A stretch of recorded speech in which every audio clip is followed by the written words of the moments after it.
Hello and welcome to coverage here on the Commentary Hub, alternative off-tube commentary, remote commentary as we bring you tonight's Scottish Premiership encounter. It's the Old Firm derby, Celtic against Rangers, and Russ and your host for this evening. Should be a cracking game in prospect this evening.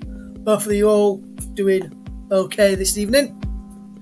We've got our commentators standing by. Mike Ornament is the man who will give some headline team news very, very shortly. He's joined by Matthew McCullum as well. Will be getting ready for his commentary of debut. Let's hopefully he has a fantastic start to his commentary debut here on the TC Hub, and I'm sure we'll have him on plenty more times as well in the future.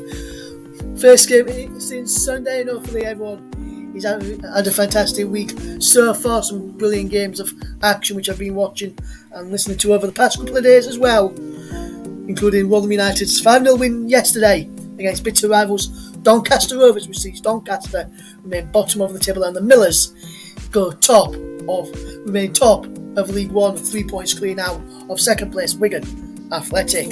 But our attention tonight turns to the Scottish Premiership and the Old Firm derby. Let's get ready for the kick-off then this evening, and let's fetch in your match commentator for the very first time this evening is Mr. Mike Ornament, and he's got the headline team news for us. Mike, good evening. Good evening, Russ. Good evening, everybody. So the two sides line up today with, we'll start off with Rangers. McGregor keeps his place in goal, then Tavernier, and then we've got Golson, Bassi and Barisic along the back with Arfield, Kamara and Aribo, the men in midfield with Diallo, Kemar Roof who's come in, and Kent up top as well. And then as for Celtic, it's Hart, Juranovic, Carter Vickers, Starfelt, Taylor, O'Reilly, McGregor, Hatete, Abada, Giacomakis, probably completely butchered his name by the way, and Neves Felipe. I'll try and get his pronunciation right before the end of when I go through these teams again. The Rangers subs, by the way, are Lundstrom, Jack, Davis, Itton, Sands, Balogun, Sakala, McLaughlin and Lowry. And then as for Celtic, it's Scales, Sorrow, McCarthy, Bain, Maeda, Forrest, Ralston, Walsh and Doak. And then the match officials, we've got Bobby Madden is the referee. We've got David McGeechee on as well as the assistant referee, alongside Daniel McFarlane and also David Monroe, who's fourth official for this one. So that is how the two sides are lining up, and also who the match officials are. Thank you very much there, Mike Ornament. We're back with Mike very, very shortly for the kick-off in this Old Firm derby. Don't go anywhere. Your commentary team of Mike Ornament and Matthew McCullum will be with us very, very shortly. Building up to kick-off then, we're looking ahead to this game, and Celtic are currently just 2 points behind Rangers and looking to go top of the table. Rangers 2 points clear at the summit and won the first derby of the season by a goal to nil, and Giovanni van Bronckhorst, the former Dutch player, is managing his first Old Firm game this evening. He's in charge of Rangers. Looking ahead to this game, then I was reading earlier and saying that Joe Hart has got the most clean sheets in the Scottish Premiership so far this season. Let's mention our co-commentator for this evening, Matthew McCallum, is alongside us right now. And Matt, very good evening to you. Welcome to the commentary. Welcome to all our partner channels as well, Storm FM, JB Sports, JDAF Football, and also the commentary up too as well, and also on the Twitch channel as well. Some great, hopefully you'll enjoy your debut this evening. Looking ahead to this one then should be a very, very good game and a very good encounter between these two sides. Obviously, we won't divulge on air for your team is, but during the evening, people will probably get to know the team that you follow in Scotland and the team that you support. But first of all, Matthew, welcome to the commentary. How you doing, mate? You doing okay? Good evening, Russ. Thank you for having me. And yes, I'm doing very well, thank you. And yes, we've got a very exciting match in store this evening. Hopefully it lives up to the expectations. Yes, and obviously, Matthew, you're looking ahead to this game. And as I mentioned, Rangers sitting 2 points clear at the top and won the first All Firm derby of the season 1-0 earlier in the campaign and are doing fairly well recently, and Celtic just that 2 points behind with a better goal difference. So Rangers will hoping to be adding more goals to their goal difference tally and taking some off Celtic this evening. As we know in derby matches, form goes out of the window in any competition, in any league where there is derby. So which of the key battles are you looking forward to seeing today from both from the teams as well? And what do you make to that comment which I made about Joe Hart having the most clean sheets in the Scottish Premiership this season? I didn't actually know that myself, Russ. Joe Hart's a very good goalkeeper. Obviously, he's a England international. He's won league titles in England. He's going to be tough to beat this evening. But the key battles I'm looking forward to is Ryan Kent against Greg Taylor and Amad Diallo, the young 19-year-old who's on loan from Manchester United, facing against Juranovic. I'm not 100% sure that the Celtic defence would be able to handle the pace. However, there could be a couple of key battles in midfield with Joe Aribo battling to get past Hatate and Scott Arfield trying to get past Jan Kunovmis. So only time will tell. One thing I can guarantee about this match is that it's going to be a very fast-paced game and the tackles will be flying in from the very first minute. Yes, and we're looking ahead to this game then, looking forward to seeing how these two sides play out this evening. Celtic are winless in 6 all-firm meetings, the longest one without victory since March 2000. Obviously, it should be a very good game. Celtic extended Rangers unbeaten in this fixture to 7 games in all competitions with 6 wins and a draw, so 6 straight wins for Rangers when they won through Philip Lander in August, and then late in August, and then there should be some key battles, and obviously Giovanni Van Bronckhorst has come in, and I've got a bit of stuff for Giovanni Van Bronckhorst, which he'll be hoping to break this evening. Tonight is Giovanni Van Bronckhorst's first All-Fame derby as Rangers manager. None of the last 4 Ibrox bosses have won their first league game against Celtic. So, Matthew, obviously Rangers fans will be hoping that can change tonight. And looking at the side that is put out, obviously you mentioned Diallo, Kent, Arfield, Aribo in bit of build up a few moments ago. Which ones of those players do you reckon will be the key to helping Giovanni Van Bronckhorst become the first manager for Rangers to win in their first league game against Celtic? Well, I don't think it's just one player, Russ. I think all 4 of them are going to be key to tonight's game. They all offer something different. On the wings, you've got Ryan Kent and Amad Diallo, who offer that pace, who can stretch the Celtic defence and hopefully get in behind and put some fizzing balls into the box. In central midfield, you've got Joe Aribo and Scott Arfield. I'm going to be guessing that Joe Aribo will be playing further up the pitch because he's more suited to being that number 10. And he's so unpredictable on the ball. He can literally go on wee mazy runs and take players on and do things you just wouldn't expect. And Scott Arfield is a more creative one. He's got that head on him where he can pick out a pass out of nowhere.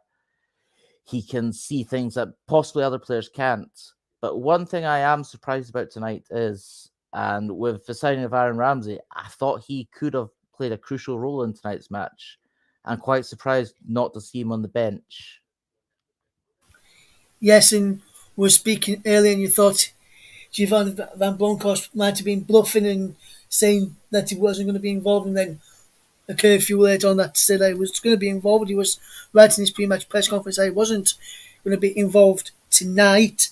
Just looking at I'm just reading a comment here from former Rangers striker Kenny Miller, who believes that Kemar Roofe will fetch the best out of the Rangers midfield. He says it's pretty much as expected for Rangers.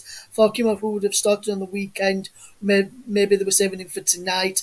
I think you'll get the best version of the Rangers midfield you saw before the winter break. Roofe is more of a goal threat and seems to know the role and will play better than Cedric Itten, and he reckons that will suit Arfield and Aribo. Do you agree with Kenny Miller there that the starter for Kemar Roofe will be playing better and will suit Arfield and Aribo more than Itten up front tonight, Matthew? Excuse me. Honestly, no, I don't. Yeah, Roof may help Roof out a lot, and so would Arfield. However, Roof doesn't have the same movement as likes of Alfredo Morelos has. Alfredo Morelos will be a big miss tonight, and obviously he's away on international duty with Colombia, but he hasn't made the squad for the last 2 games. So I was kind of hoping that Rangers might have recalled him back for tonight, because Roof doesn't have the same presence in the box that Morelos has. Yes, Roof can score goals, he can produce magic, but I don't feel he's the player we need for tonight. Yes, kickoff is fast approaching then, and we're getting ready for kickoff very, very shortly. We'll be bringing back Matthew in a few moments' time before we hand over to him and Mike. But just at the moment, we're just going to take a quick break, and then we'll be back here on the Commentary Hub, the home of alternative commentary and remote off-tube commentary of Celtic against Rangers in the Scottish Premiership.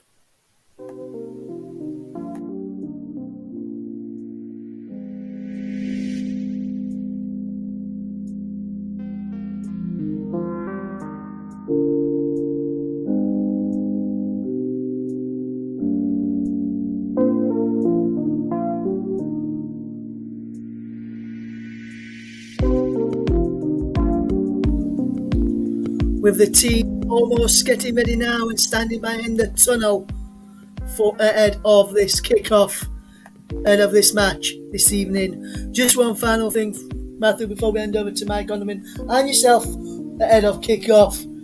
Matthew, what is your score prediction for this evening's game? Earlier on in the Facebook group chat off air, I said I reckon it'll be 2-1 either way. Obviously, Mike will not ask him because we'll leave him as being the commentator tonight. Our friend JB from JB Sports, he reckons it'll be a 1-1 draw. Well, Matthew, what do you reckon the score's going to be tonight? And who do you reckon is going to come out on top in this Old Firm derby? Now, this might give away who I support, but my feeling is that Rangers will come out 2-1 winners this evening and continue that 3 years unbeaten run against Celtic. So there is Matthew's thoughts ahead of kickoff. The teams are just getting ready to come out. Just before we hand over to your commentary team of Matthew McCallum and Mike Orman, Lucky Sadler says 2-0 Rangers this evening, and I'm sure a lot of Rangers fans will be happy if that was the case. As the teams are now just in the tunnel ahead of kickoff, I was just about to emerge from the tunnel. Let's hand over to your match commentary team. Is Matthew McCallum, but first, Mike Orman. Thank you, Russ. Thank you for the introduction there. So this is going to be a really tasty game. Of course, two sides that are flying high. Of course, Celtic having home advantage and the crowd behind them as well, which of course is something that Rangers don't have. There's no away fans in attendance today for this game, or this evening for this game.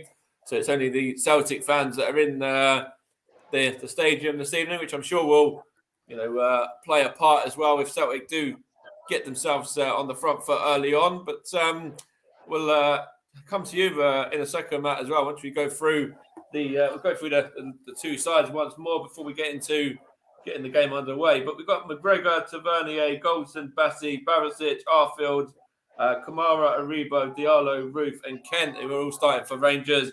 And then Hart, Juranovic, Carter Vickers, Starfelt, Taylor, O'Reilly, McGregor, Hatete, Abada, Giacomakis, and Neves Felipe, who make up the Celtic side there. So it's going to be a really tasty game. And just want to come to you, Matt. Obviously, we were talking about the fact that there's no away fans in attendance today. And do you think that's going to play, a bit of a part or quite a big part in this game this evening as well? It could play a massive part this evening, yes. However, the fans of Rangers all gathered outside Ibrox as the team were leaving and gave them a massive send-off. So I reckon that would give the confidence boost to the Rangers players that they need. Not that they need any confidence boost for going into a derby match, because they should all know what's at stake. However, it's a derby match. Anything can happen. And the players have just taken the knee now, and it's Rangers that are going to get us off and running, and just play the ball backwards at the minute and try and get a bit of early possession there. And it's actually given away there, and Rangers are just going to try and counter. In fact, who was that there? Who's that there? I can't see who that is. I'll have to make it try and zoom in there. It's a bit further away on the opposite side, but it's back with Celtic now anyway. And I'll grow into this in a minute once the ball's gone out of play there. So it's going to be with Rangers keeper McGregor, and we've got to touch on actually McGregor keeping his place after, of course, the 3-3 draw at the weekend. And do you think it's the right decision, or do you think it's a bit of a bold move for Giovanni Van Bronckhorst to keep him in between the sticks today? Not at all. Yes, he made a few absolute howlers at the weekend, but McGregor's got the experience to know what he did wrong. He'll have learned from his mistakes on Saturday at lunchtime, and he's a big game player. I mean, you just have to look at the Sparta Prague game in the Europa League a couple of months ago and the double save he made. I mean, for someone who turned 40 years old on Monday, he's still at the top of his game, and he's bailed Rangers out many a time, and I reckon he'll continue to do the same. And it's going to be a big test for him if Celtic can start early. And they've actually just got the ball down and out wide there, and it's actually gone out of play. I think it was Ariba that just saw it. In fact, it was Glenn Kamara just saw that one out of play there.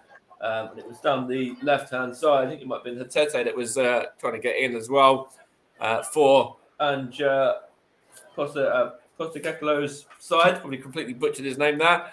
But with Giovanni Van Bronckhorst as well, former Rangers player, and I'm sure the Rangers fans, are delighted to have somebody of his caliber in charge. He was successful as a player and spent many years playing the game at Rangers himself before moving on and then going into management. Yes, that's right. He's a great addition to have, and just the work he did at Feyenoord alone is enough to make me personally confident that he's a good fit for Scottish football. He's a good fit for Rangers. There's a chance here just for a minute. Celtic in possession now, over on the right-hand side with the number 11, Abada. It's supposed to whip one in, and it's back now with Rangers again, but it's actually going to go is Abada again. I think it might be Jovanovic there now as well, is it? Just going to win her. In fact, it's not even a corner. Come off of Barisic there and behind for a throw.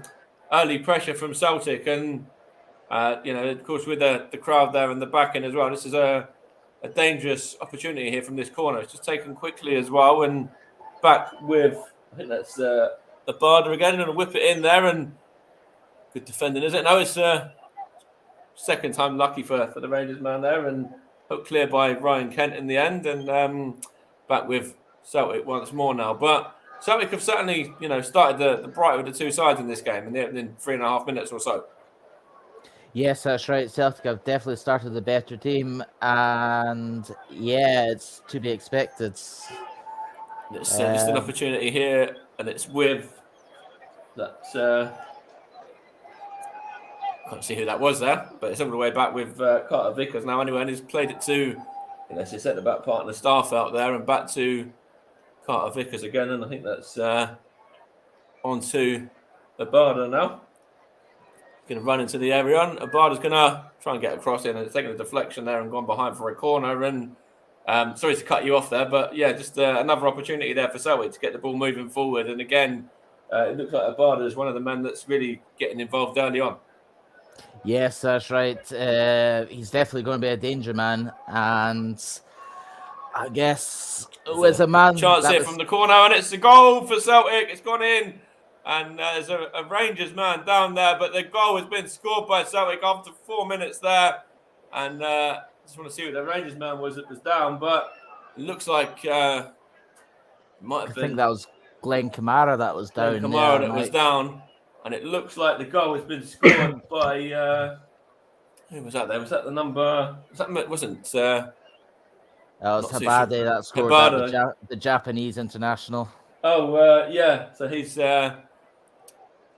oh, that's... Is that a foul? Just want to have a look there, yeah. I think this could be ruled out, Mike. Let's have a look there if it's going to be ruled out for a foul. What was it? A clash of heads? It was Hatete, sorry, that scored the goal on number 41. And it was a good finish. It took, he took it very, very well and it nestled into the bottom corner. But we have to wait and see whether it does get ruled out because there was a Rangers man down there injured as well. And we'll have to wait and see whether anything's going to happen with that.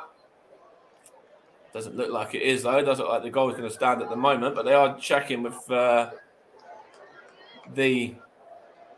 VAR, I guess that is. I'm not too sure who's actually on VAR. I'm not too sure if you know that because it didn't. No, there's no VAR in Scotland, so we're going purely on what the assistant referee is seeing. Oh, on the assistant referee, so David McGeechee and David McFarlane, they're the two men that who is in conversation with their Bobby Madden. That's right. It looks like the goal might stand. It looks like it's the two Rangers players there that have kind of collided with each other. I don't think there's a Celtic player involved in that personally. Yeah, I don't think there was either. So I believe the goal stands. So it's 1-0 to Celtic. That's a good finish as well. Took very nicely by Hatete there, the Japanese international, as you said. Credit where credit's due. It was a sublime finish, and I don't think McGregor could get any fingertips on it. And that's an interesting thing there as well. That, of course, we said about McGregor conceding 3 at the weekend, and now he's conceded 1 here early on as well. So it's going to maybe test him a little bit now and test the kind of, backbone of him as a character, I suppose. Obviously, he's an international and he should be absolutely fine and it shouldn't really affect him too much. But to concede 3 and then to concede 1 this quickly as well, it's going to be something that possibly might play on his mind a little bit. Yeah, so it could quite easily play on his mind, but McGregor's got the mentality that he'll come back stronger. He'll realise that he probably had no chance of stopping that goal because it was a terrific finish by the Japanese international. And I'll throw you back to a couple of seasons ago when Rangers were 2-0 down to Braga and in the Europa League and came back to win 3-2. So anything's possible. Anything's possible. Well, it's only early days, of course. There's only 7 coming on for 8 minutes of the game, so plenty of time for Rangers to get themselves back into this game and to pull themselves back to the top of the league again as well, which of course Celtic have taken away from them going 1-0 up. So, as things stand, Celtic are decided up the top of the league right at this present moment in time. And it's with Hatete again now, just over on the left-hand side, playing it into midfield there. And it's now back to Carter Vickers, I think that was. And I think Taylor trying to knock it on as well. And it's with the goal scorer again. Is that there? Yes, that's right. Celtic really look up for this, and Rangers are looking a bit lethargic. I don't think their heads are quite in it, and they need to pick up soon. And of course, Rangers, unbeaten this season, haven't lost this season yet in league action, and actually you can throw it back to their last defeat, which was actually a 1-0 defeat back in. I can tell you when it was. Just give me 1 second. I know I literally wrote it down a second ago, but it's going to be interesting to see how they can bounce back now because that was their first defeat in something like 40-41. That defeat when they lost 1-0 before. to, is it Livingston? I'll have to double check in a minute. But I think you might actually be right with that. I think it was either Livingston or Dundee United. I can't remember off the top of my head at the moment, but it's one of the teams that you wouldn't expect it to be. it was Dundee United. Sorry, yeah, you are right. It was the one on the 7th of August. Yeah. That's right. So, yes. Yeah. So it's about bouncing back from going behind here for Rangers now, and it's actually a bit of a easy ball there for the Celtic defence to kind of eat up there, and it's now just with Cameron Carter-Vickers there, the USA international, playing it out to. It's gone to Abada. Sorry, I think O'Reilly was that involved as well. Maybe it's out for a Rangers throw there. I just noticed there that Callum McGregor, the Celtic captain, has gone for an Avenger look and is sporting a lovely face mask. The marks, I saw that as he was coming out. I didn't know if that was an injury or what that was about. Excuse me, Ryan Jack was just on the attack there for Rangers, and it was actually McGregor that just helped him out to get the ball behind. Ryan Kent was on the attack, yes. Ryan Kent could be crucial tonight if he's at his best. And it's out with Barisic there, and it's just gone behind for a Rangers throw there. And it does look quite an interesting, kind of pretty funky kind of mask there. Pretty, I don't know whether that was because of an injury, but it looks pretty cool anyway. It does look cool, doesn't it? I believe Cal McGregor picked up quite a serious facial injury in a Scottish Cup tie against Alloa a couple of weeks ago. So it's because of that, and that's actually why he was out for the last few games as well. Okay, yeah. It's with Goldson there, just heading that one forward and out wide to Ryan Kent again. And good feet from Ryan Kent as well. Now on to Barisic once more, trying to find Kent, but it's gone behind off of the Celtic defender for a Rangers throw there. Celtic 1, Rangers 0. Goal scorer was Hatete. I'm glad you can pronounce his name. I'm trying, mate. Yeah. trying to see how it goes when is it Giacomakis scores. We'll see what happens when he scores or if he scores. Oh, that's right. It's gone out of play there for a Celtic throw. It's quite difficult actually to spot these. You know, I don't mind it with Rangers because you can spot their numbers relatively easy, but with Celtic, you know, obviously the hoop shirts and the numbers on the back, it's not very easy to spot the numbers of who they are. It's really not, does it? Even I'm struggling to see what the numbers are saying. Yeah. Well, we know it's Ryan Kent in possession for Rangers right now anyway. And he's just lost out there. In fact, he's won the free kick against McGregor that time, the Celtic captain. You can spot him from a mile off, so maybe they should all wear face. Maybe they should all wear face masks. All different coloured face masks of our favourite Avenger. Absolutely. Or maybe if they score, you might have an Avengers celebration. You never know. Oh, who knows? Maybe Captain America will come out to play. Yeah. It's going to be a free kick here for Rangers. It's going to be whipped in by Barisic there, and it's all the way through to. Who was that there? It was on the right back to Vernier, I think it was in the end, and now it's just hook clear, but only sort of half clear really. And Celtic are just going to get a second bite of the cherry, and they can clear it out better that time, and all the way back to the defender, which I think is that Bassi or is that Goldson on that side? I think it might be Goldson actually. I'm not too sure. Goldson will be playing. Yeah, that is Goldson on the right, that side. Yeah. And Bassi on the left. And then obviously the midfielder was Aribo as well, was involved a minute ago. Now it's out left to Barisic, and then back to the midfielder of Kamara there as well. And it's now back with McGregor from Bassi. And hook clear, looking for Aribo, and given away there. And it's now back with Celtic, and all the way back with Joe Hart. Joe Hart, of course, started his career in the lower divisions of the English League, playing at Shrewsbury Town. Takes a lot for somebody to do that, and then obviously make a big step up to play for teams such as Manchester City, and now obviously another huge side in Rangers as well. In Celtic as well, I should say. And obviously played for England as well. So Joe Hart is obviously one of those players that has really achieved a lot in the game from a very low starting point, which is always nice to see. Very much so, mate. Very much so. I also like to give a wee shout out to the player on the bench for Rangers, James Sands, the American international who signed for Rangers from New York City FC. Could potentially make his Old Firm debut today.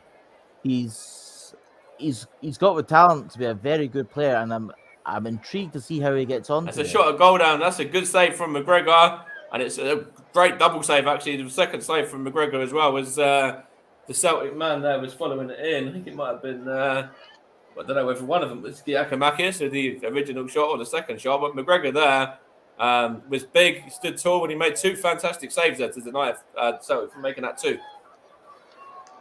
Yes, that was Alan McGregor at his best, and long may that continue because he is going to be crucial tonight on keeping Rangers in this game with how the match has started.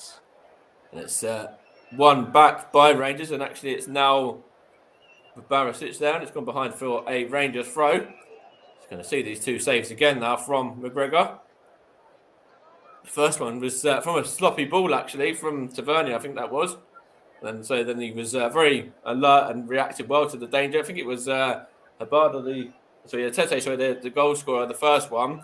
And then following in was, I think it might have been Taylor, maybe. I'm not 100% sure. But two very, very good saves nonetheless for Alan McGregor. And that's going to do his confidence the world of good after conceding early and, of course, the weekend as well.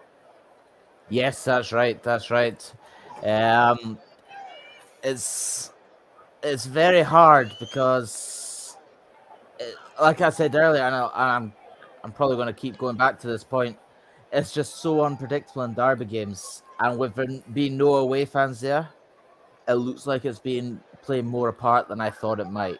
Here's Ryan Kent, good feet from him, and well defended by Juranovic, and it's just taking a deflection off of Kent there, who looks to the officials, to Bobby Madden there, saying about a potential free kick, and nothing was doing, and it was a Celtic throw, which was kind of wasted really, but they got possession back in the end, and in fact it's now gone behind for a Celtic throw off of, I think that was off of,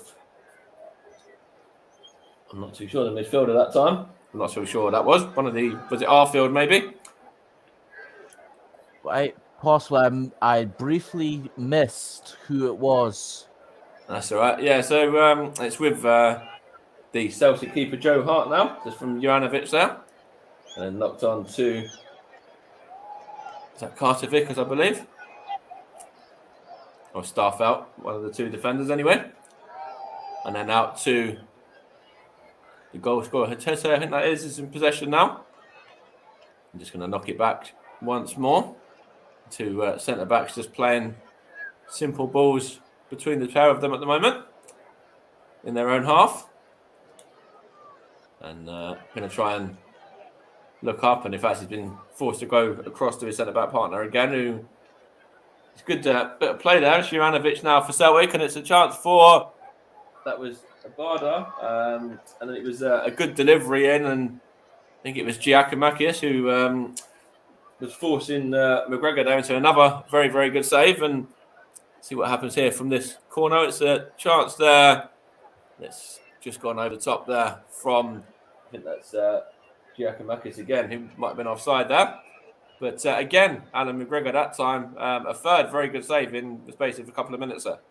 Yes, that's right. And Rangers are sitting far too deep in this match. They need to really start taking the game to Celtic, because the longer they sit deep, the harder it's going to be to break out and get at their faces. And of course, we mentioned earlier on in the programme about obviously the record between Rangers and Celtic in recent years, but Celtic have actually still won the most amount of games in the derby here, the Old Firm derby. They won 27 to Rangers is 21 from the last 58, with 10 of those being draws. So Celtic still have the edge in terms of longer term results. Yes, they do, and I'm actually quite surprised by that stat. It's also one that I wasn't aware of, so that's as an interesting stat to know. I didn't realize that Celtic had won more.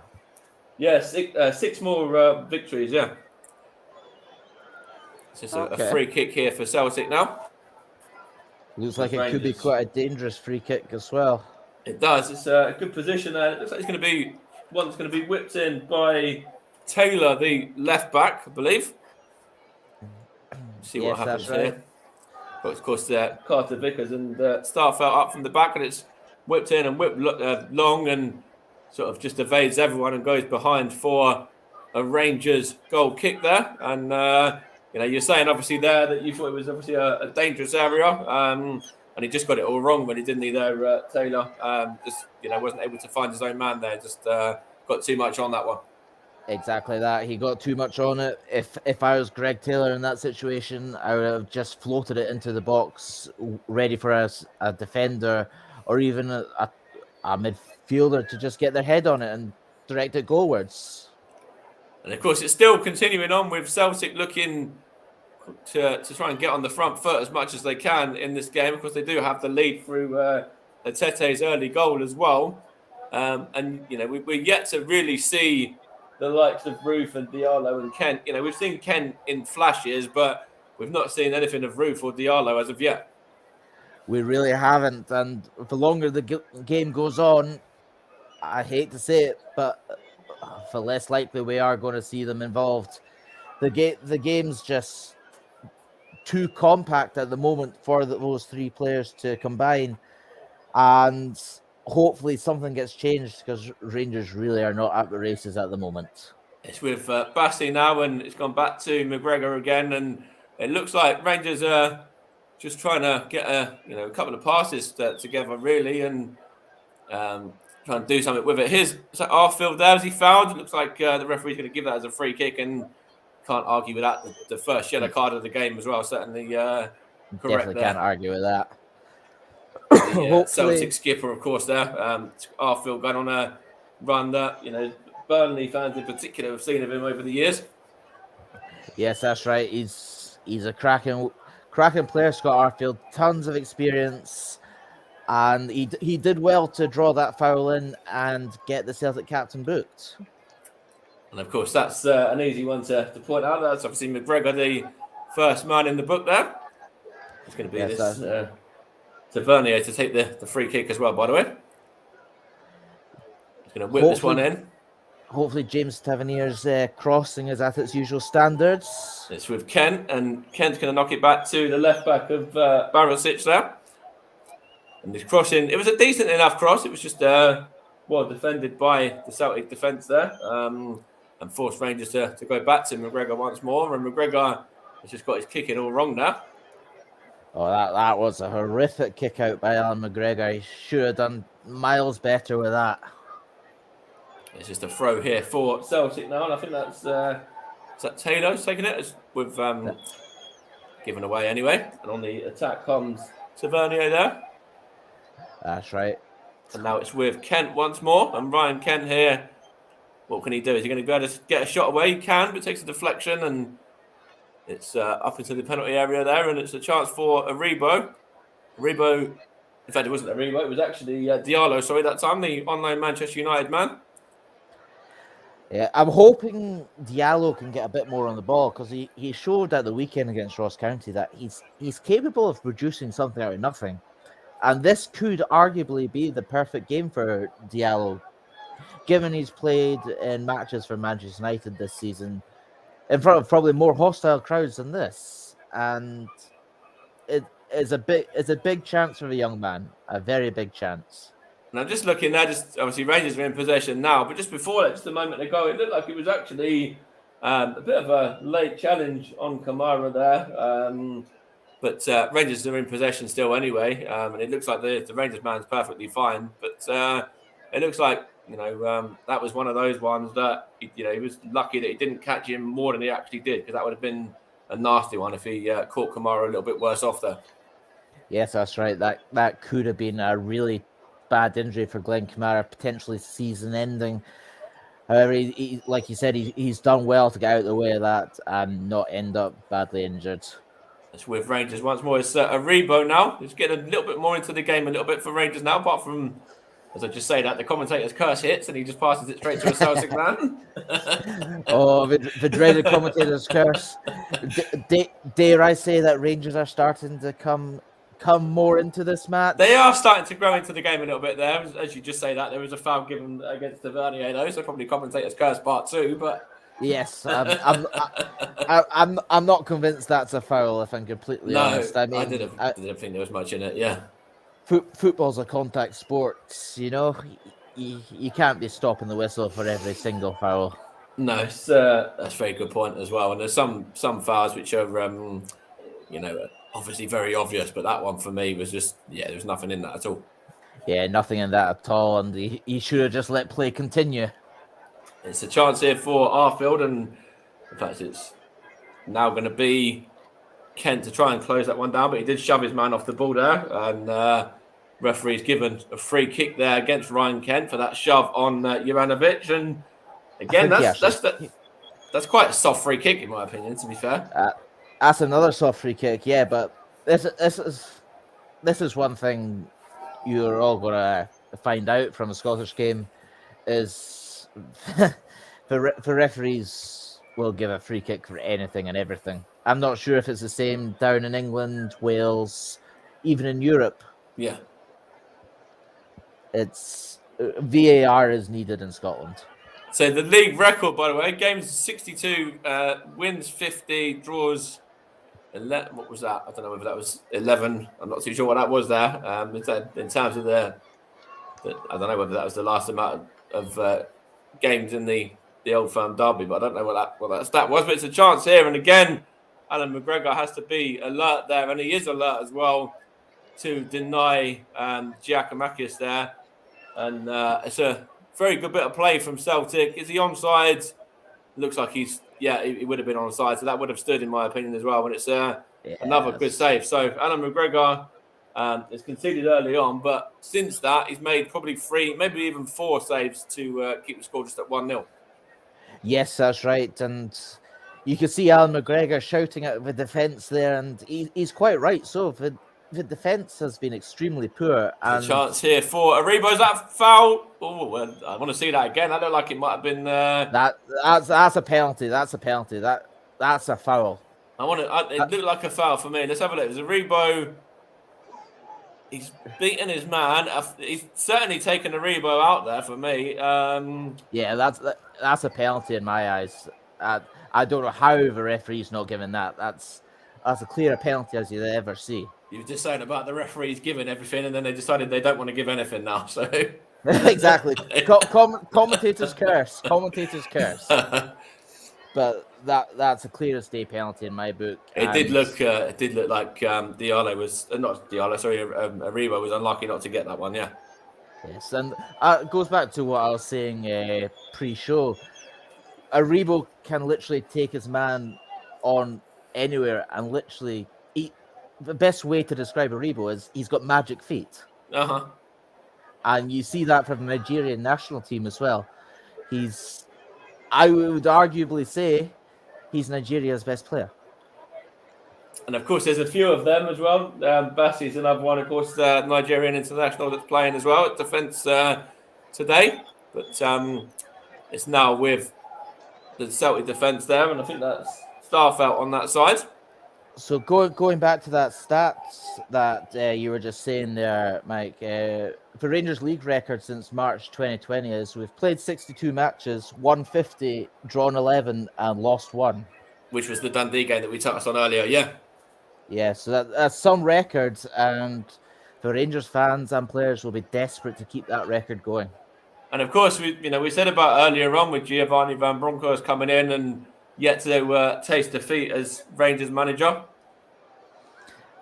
That's right. He's had a fantastic start to his managerial career at Rangers, and at the moment, it doesn't look like that's going to continue tonight. And if the Rangers players continue playing the way they are, I can see a few hot-headed discussions. O'Reilly here now from.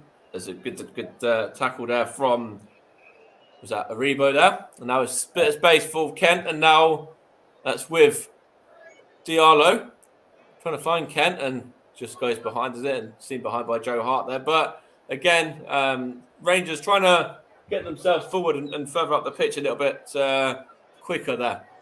That's right. And it looks like Diallo, Kent, and Aribo could have actually swapped positions and are rotating. It looked like Diallo came out to the left there, Ryan Kent to the right, or playing through the middle with Joe Aribo playing as a right winger / number 10. So that's an interesting tactical move by Giovanni Van Bronckhorst. Change it up a little bit. It's not bad when you're obviously, once you're losing the game, obviously there's always different kind of things you've worked on in training throughout the week in the build up to the game, which I'm sure, different plans and things like that, which I'm sure Giovanni Van Bronckhorst has had, 3 or 4 plans, which he's looked at. Yes, that's right. I'd imagine Giovanni Van Bronckhorst has several game plans in mind, but I don't think he would have been prepared to going 1-0 down after 4 minutes. I don't think anyone can prepare for that. No, that's a fair shout, actually. But obviously, away from home, maybe it's something you can prepare for a little bit more, but I suppose not really. And obviously, you don't really want to have to prepare for it. Here's Kamara now to Bassi there, and he plays it out to Barisic there. But yeah, it's gonna whip this cross in. But go on, what were you going to say there? I'm going to say Calvin Bassey is another player who Rangers signed from Manchester City, and he's actually a left back, so he's playing out of position today. He's playing in central defence, left-sided centre back, yeah. Which is a bit concerning when you've got Leon Balogun on the bench. But he's just coming back though, so I suppose maybe they don't want to give him more than maybe a half or something, yeah. There is that aspect, yes. However, I go by the motto: if you're fit enough to be on the bench, you're fit enough to start. I agree as well. No, I do agree with that. It's just a corner here for Rangers off of Tavernier's cross as well. So an opportunity for the likes of Bassi to get up from the back now. Exactly, yes. This could be a crucial corner, especially if Connor Goldson and Calvin Bassey are in the box. Just need James Tavernier to get it spot on. It's a good delivery as well and hook clear in the end, but only as far as Glenn Kamara, who's back there. Looked to me like there was a bit of fouling in the box there, which the referee didn't spot. It's an opportunity here for Celtic to counter as well now, and it's with Tete, the goal scorer, but that's fantastic defending from Glenn Kamara there. Of course, a man who, I know from his early days at Arsenal. Thought he, didn't really get much of an opportunity at Arsenal, and obviously there was rumours that he was going to re-sign for Arsenal back in was it the summer window or the window before that as well after his performance at the Euros. That's correct, Mike. Yes, he's been linked to a lot of clubs, and rightly so. He's had a fantastic season, and he actually, during his time with Arsenal, he was actually playing with Aaron Ramsey, who's just signed on loan from Juventus for Rangers, and to be playing of that sort of caliber can only be a good thing for Kamara's development as a player. Yeah, absolutely, and of course, when you look at even the manager, Giovanni Van Bronckhorst, was a former Arsenal man as well. That's hooked clear there by Goldson and behind for a Celtic corner. But, as you were just saying there, to play alongside Aaron Ramsey can only be good for the likes of Glenn Kamara and also to learn off of somebody like Giovanni Van Bronckhorst, who in his heyday was a top midfielder himself. That's right. The same with Rangers assistant manager Roy Mackay. We all know what career he had with Bayern Munich and so on, scoring a barrel load of goals in the German top flights, Holland international. There's a lot of good coaching staff and players around for them to learn off. It's just an opportunity there for Rangers to get the ball up to Diallo, I think that was, and looked like he almost kept it in, but didn't quite. Excuse me, they're just showing Maeda there as well, one of the Celtic subs. I'm very surprised Maeda's not starting today, although I think he only just got back from international duty in the early hours of the morning, so maybe that's a wise decision by Ange Postecoglou. That's quite interesting as well. Obviously, with players that are just coming back from international, do you throw them in? Do you put them on the bench? Do you give them an extra few days off? It's an interesting one with that, as it looks like Bassi just shoved his man to the floor there. But it doesn't look like a penalty for me. I think it was, that would have been a lot softer than the one that Joe Aribo didn't get earlier on. I 100% agree with that, Mike, and I can see riots happening if that penalty was given and the other one wasn't. He's just out on the right-hand side now with Juranovic there, and also O'Reilly's involved now too. Yes, that's right. O'Reilly's a very good player, but briefly going back to your comment on the international players, if I was a player, I think I'd be wanting to be thrown in the deep end, especially with the game that's being played and the magnitude of it. That's quite an interesting, interesting way of looking at it as well. Of course, there's the AFCON which is going on at the moment, and over here in England, there's been games that players have come back at like midday or 1 o'clock, and then have been on the bench and involved, and it hasn't gone well for them. Thomas Partey against Liverpool being a prime example of that, coming back from AFCON and then also coming on against Liverpool in the second leg of the Carabao Cup semi-final there, and getting himself sent off after making two pretty stupid challenges in that game, to be fair. Yes, that's right. It was very stupid, and I've just seen a replay of that Calvin Bassey tackle. Giacomakis, yeah. And I actually think, seeing the replay of that, he's got away with that because he's kind of almost got his hands wrapped around his chest and rugby tackled him to the ground. So that's potentially we could have had two penalties in this first half, and yet neither have been given. Yes, that's right, and I think the Rangers defence got away with one there. It's gonna be interesting to see how they can sort of bounce back from obviously being 1-0 down here now. Sort of still about 9 minutes of the first half remaining. That's right. It's going to be an interesting 9 minutes, Mike, because Rangers really need to pull a goal back from before half time and not concede. But they're in the right areas at the minute. They're trying to box Celtic in here, and they have won a throw as well. So that's good pressing from the Rangers front line there, and just to kind of box Celtic in and to keep them in their own half there. Although they have just got it clear now, though, but it's only as far as Rangers again. So they are not really able to get possession for too long, Celtic, or get it and keep it anyway at the moment. That's right, and this could be crucial for Rangers. They need to get the ball into Celtic's half and pressurise that defence, because the more you pressurise the defence, Celtic are very weak at the back, and if you can make them make one mistake, you've got to take that chance. You have to take it. A poor kick out from McGregor, but he's got away with that one. He's back with one of his own teammates in the end as well, with Barisic there, and just easily been played simple to Kamara there by Bassi that time, and then out to Barisic there on the left-hand side now. Onto Ryan Kent, who's looking to try and get across in here. It's good feet from Ryan Kent, actually cuts inside and knocks it back to Diallo, and Diallo wins it back as well now. And now it's with Aribo again, and now here's Glenn Kamara.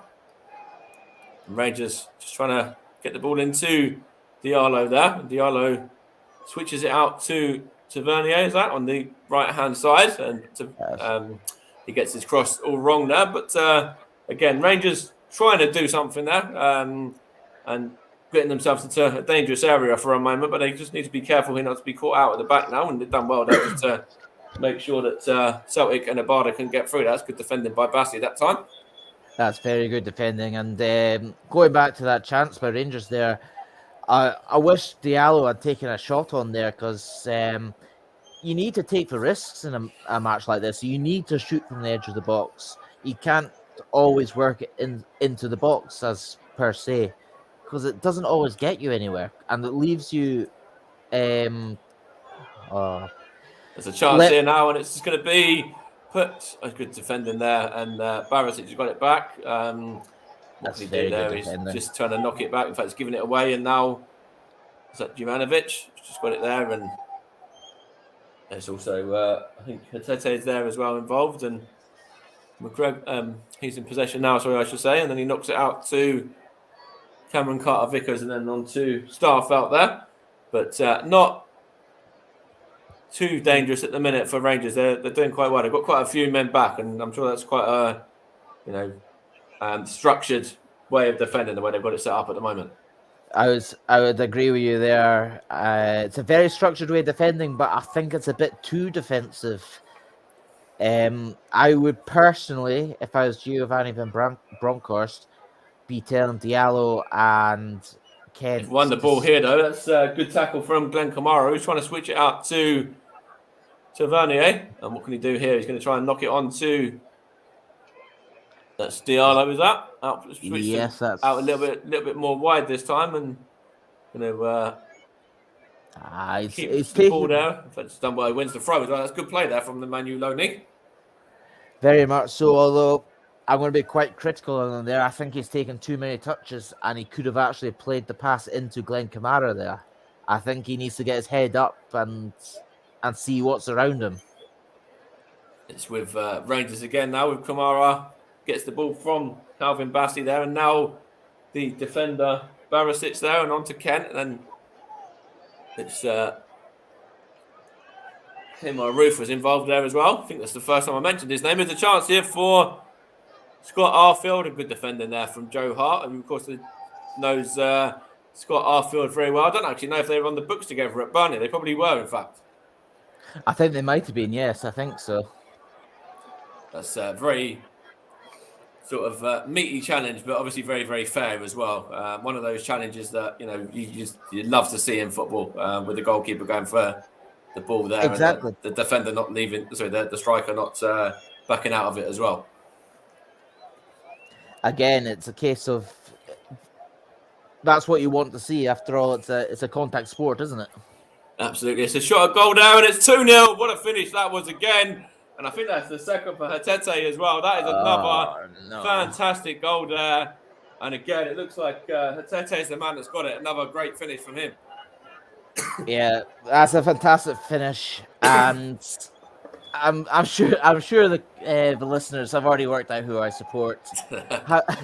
However, that is horrific defending by the Rangers. There's no one anywhere near him. There's, in terms of like the midfielders or whatever, there he's got a free roam with the midfield there. It's a great curling finish, but who's marking him? Who's closing him down? Yeah, Connor Goldson should be quicker in coming out to his man there, and he's left again the keeper with no chance of stopping it.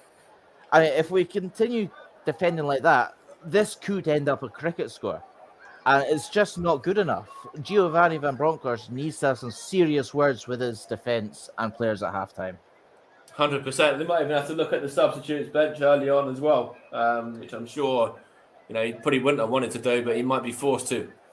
Yes, that's right. And just looking at the subs bench just now, I would personally make two substitutes at halftime. I would bring on Ryan Jack for Glenn Kamara, and even though he's just back from injury, Liam Balogun for Calvin Bassey, because yes, Glenn Kamara's made some good tackles and some crucial interceptions, but neither of them have been at the races this first half, and they just. But would you want to change two subs at half time, and especially one of them being straight out and out defensive subs as well? Would you not want to, if you're Giovanni Van Bronckhorst, maybe go for it a bit more, maybe change it to, I don't know, 3 at the back potentially? I don't know whether they've got the defenders the capability to do that.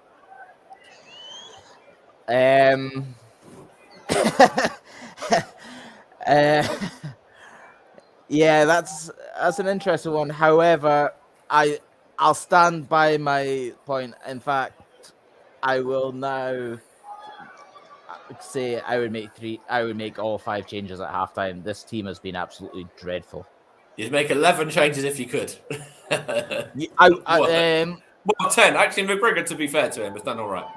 McGregor's kept this score down. However, the Rangers' defence... There's a chance, it's free, and that's Hatete with the assist that time. And it's put into the back of the net by the number 11, Abada. And Celtic are absolutely cruising. They're flying. That's game over. As Rangers don't have a chance of getting in this match, and I love Giovanni Van Bronckhorst. I love what he's about, but he has got it all wrong this evening so far. Those players need to take a long, hard look at themselves at halftime and have serious words, because they're letting And the again, fans if down. you look at that defending now as well, great ball from Hatete, but what's is it the left back there? Is it Barras? Sorry, What's Borna it's Barisic? actually the number 30. Yeah, it's Barisic. It is the left back. Yeah. Yeah. What's he doing there? Yeah. What is Borna Barisic doing there? He should be closing his man. Then you could also argue that Connor Golson should be coming to support him. Yeah, that's true as well. Yeah, you can definitely give that a mention in the conversation for sure. Yeah. Rangers' defence this evening has been absolutely dreadful, and I have seen some comments on social media over the last few days after Saturday's 3-3 draw with Ross County that they wanted Steven Gerrard and Michael Beale back in charge for this match. That's interesting. I'm sure a lot of the Rangers fans at half time will be taking to social media to vent their frustrations, regarding this performance as well. So far, we've got 2 minutes of additional time, by the way, and I think those 2 minutes can't come, to an end quick enough for Giovanni Van Bronckhorst on this Rangers side. I have to be honest. I don't think this match warrants 2 minutes added time. Just get that halftime whistle blown, get the players in, get that rocket going. Yeah. That's completely fair, completely understandable that you've said that, and I just want to touch on, we've got a minute and a half left of this first half, and we've touched on Rangers' poor defensive work, but we haven't really yet touched on too much the Celtic star man, and we will do in a minute once. In fact, that's gone out of place. We don't have to worry too much about that. But I just want to interrupt. How good has Rio Hatete been in this first half? 2 goals and an assist, excellent. He's been unplayable, and just wanted to, just seen Giovanni Van Bronckhorst there, and he sat on the bench. Why is he not on the touchline shouting at his players, telling them to do this, telling them to do that? Any manager should be screaming at his players, telling them to get. Why is he not doing that? Yeah, I don't know whether it's not in his mind, in his sort of way that he does things, or whether he's just thinking, well, I've only got a minute and a half till half time. I'll wait and as you said, give him the rocket at half time, or the reverse of not reverse, but the whatever he wants to do at half time in terms of getting a message across to them. Yeah. If you were the manager on the touchline, what would you be doing? See, that's a great question. You'd have to be shouting. You'd have to be barking instructions. You'd have to be. I would be. I'd be out like if I was the Rangers manager right now, I'd be absolutely furious with his first half performance and not really created anything defensive. Wise. They've not looked good enough at all. They've made a lot of poor decisions and a few mistakes in there as well. And it's interesting. Maybe I don't know what Giovanni Van Bronckhorst is going to do at half time, but I would have looked at maybe as the second goal went in, maybe looking at maybe making a substitution even as early as then. But Celtic 3, Rangers 0 at half time, and wow, it's certainly one that those fans, Celtic fans in the stadium, are loving, and the Rangers fans that haven't been given tickets or allowed there are probably quite pleased not to be there at the moment as well. Oh, I'm definitely pleased. I'm not in attendance, and I'm glad I'm doing the commentary instead, because I'm pretty sure if I was in attendance, I wouldn't be very calm right now. Is it one of those ones? You'd be half time. You'd be like, well, I'm actually debating whether to go home. I've done that before. I've done that before. I've actually left. It was a few seasons ago when Celtic beat Rangers 5-0 at Ibrox. I left on 75 minutes. Oh, wow. And hopefully, for Rangers fans' sake, it's not going to be one of those kind of scorelines or one of those kind of evenings or days again. Yes, I really hope it's not one of those evenings again. And I just want to give a quick shout out now. It's halftime to everyone watching. It's great that you're all joining us, and a shout out to my friends in America who are listening and watching. I hope you're enjoying the show, and I hope we're doing the game justice. Yeah, so we're going to hand you back over to Russ now as well. And as we said, at half-time, it is Celtic that are 3-0 leaders against Rangers here. A couple of comments there. JB says, I thought this would be close. Didn't think so. It would be 3-0 up at this stage. Nor did I, if I'm completely honest. But we'll have to wait and see what Rangers can do at half-time, because it's all on them now. And Celtic can just be saying, more of the same from us. And it's about how Rangers come back and how they can get themselves back into this game more than Celtic, having to add to this lead now. Yes, that's right. It's going to be crucial that Rangers don't concede so early in the second half. And like I was saying during commentary of the match there, I wouldn't be surprised if we see Giovanni Van Bronckhorst make a few changes, if not all 5 changes. It'll be interesting to see what he does. But I'll hand you back to Russ now in the studio. And it's Celtic absolutely cruising. Hatete's been on fire. Rangers, well, what can they do in the second half? At the minute, they need to wait and see what the answer is for Giovanni Van Bronckhorst's men, because Celtic flying, absolutely flying right now.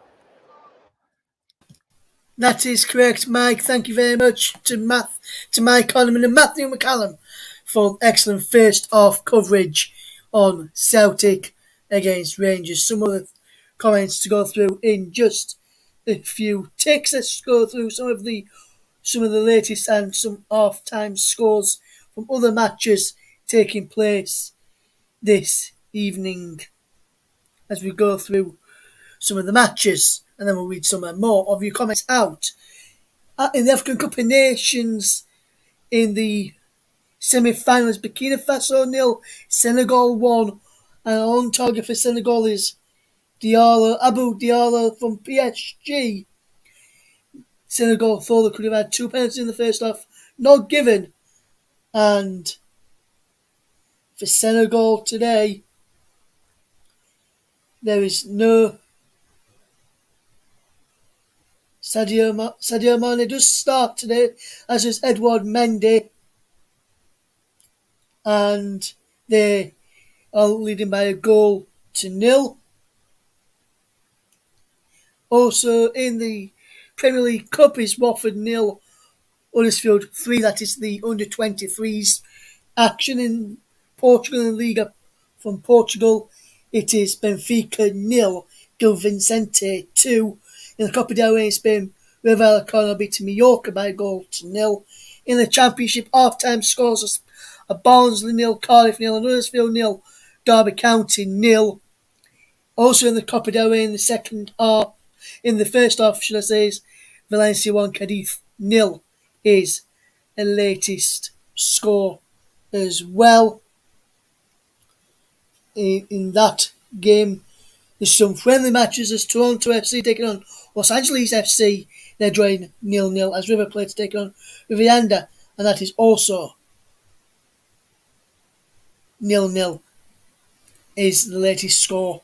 In that one, we'll be handing back across to Matthew and Mike in a moment. Just reading a few of the comments out. Paul James says, good afternoon to everyone. He's tuning in from Canada. Hopefully you're doing okay. Paul, thank you for choosing us for your coverage of Celtic against Rangers this evening. Hi to JB, who Mike did read his comment out, but I'll read it again. Hi JB, hopefully you're doing okay. Says he thought this would be close. Didn't think Celtic would be 3-0 up at this stage. But to be honest with you, JB, Celtic have been superb.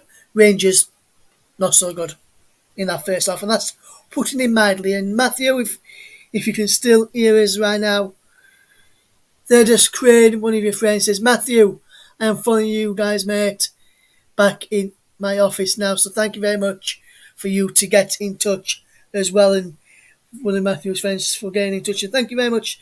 Listen, if you're tuned in but do not want to comment, that is fine. Just tune in and listen to us, and we'll bring you the coverage of this game this evening. Danny's on as well. Where's man? Danny says, ouch, as Rangers are losing by 3 goals still. Hopefully you're doing okay, Danny. Thank you very much for tuning in this evening. We're just going to take a quick couple of minute break, but don't go anywhere. We'll be back in plenty of time for the second half and some reaction to that first half. It's Celtic 3, Rangers 0 at the break.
Welcome back to coverage here on the Commentary Hub as Celtic lead by 3-0 against Rangers this evening.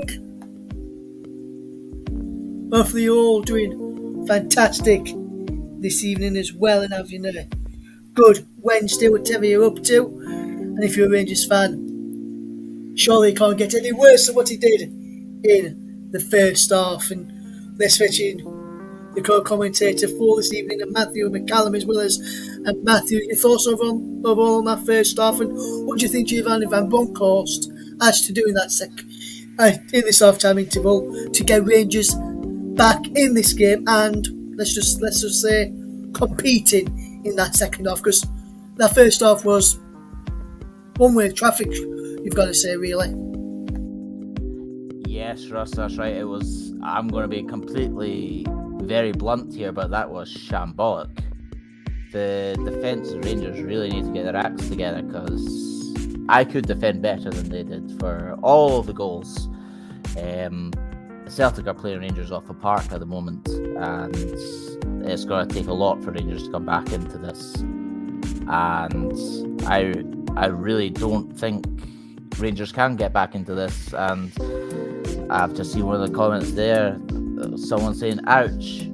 Yeah, that's almost the perfect word of describing it. And there is no way back for Rangers, in my opinion.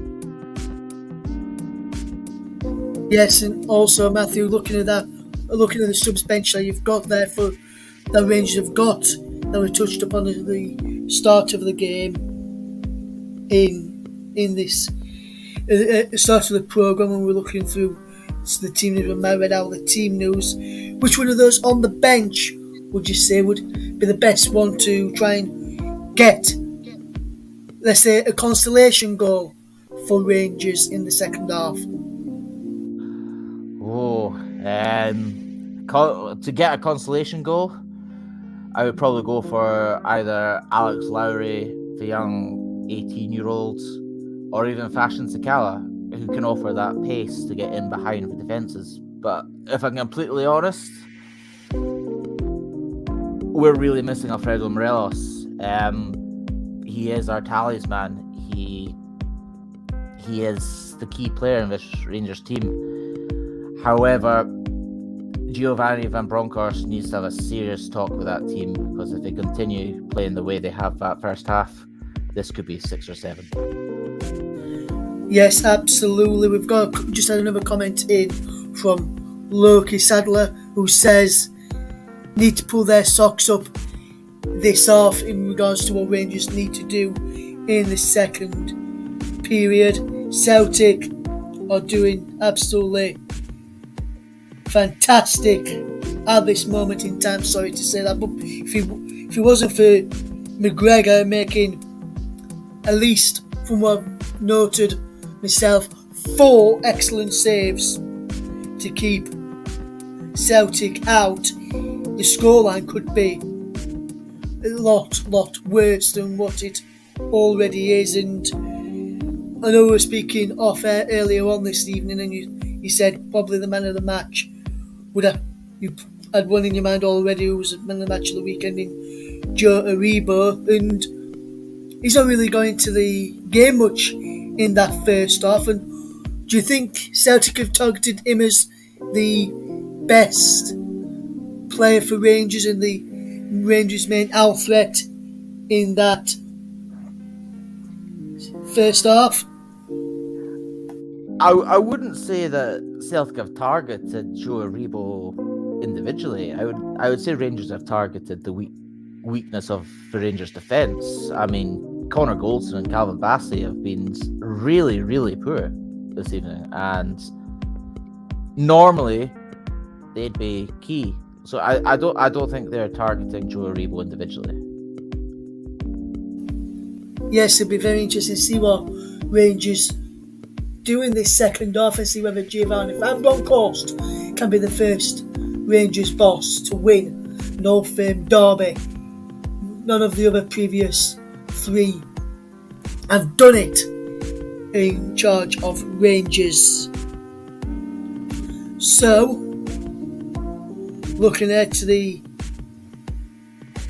second half then, and the Rangers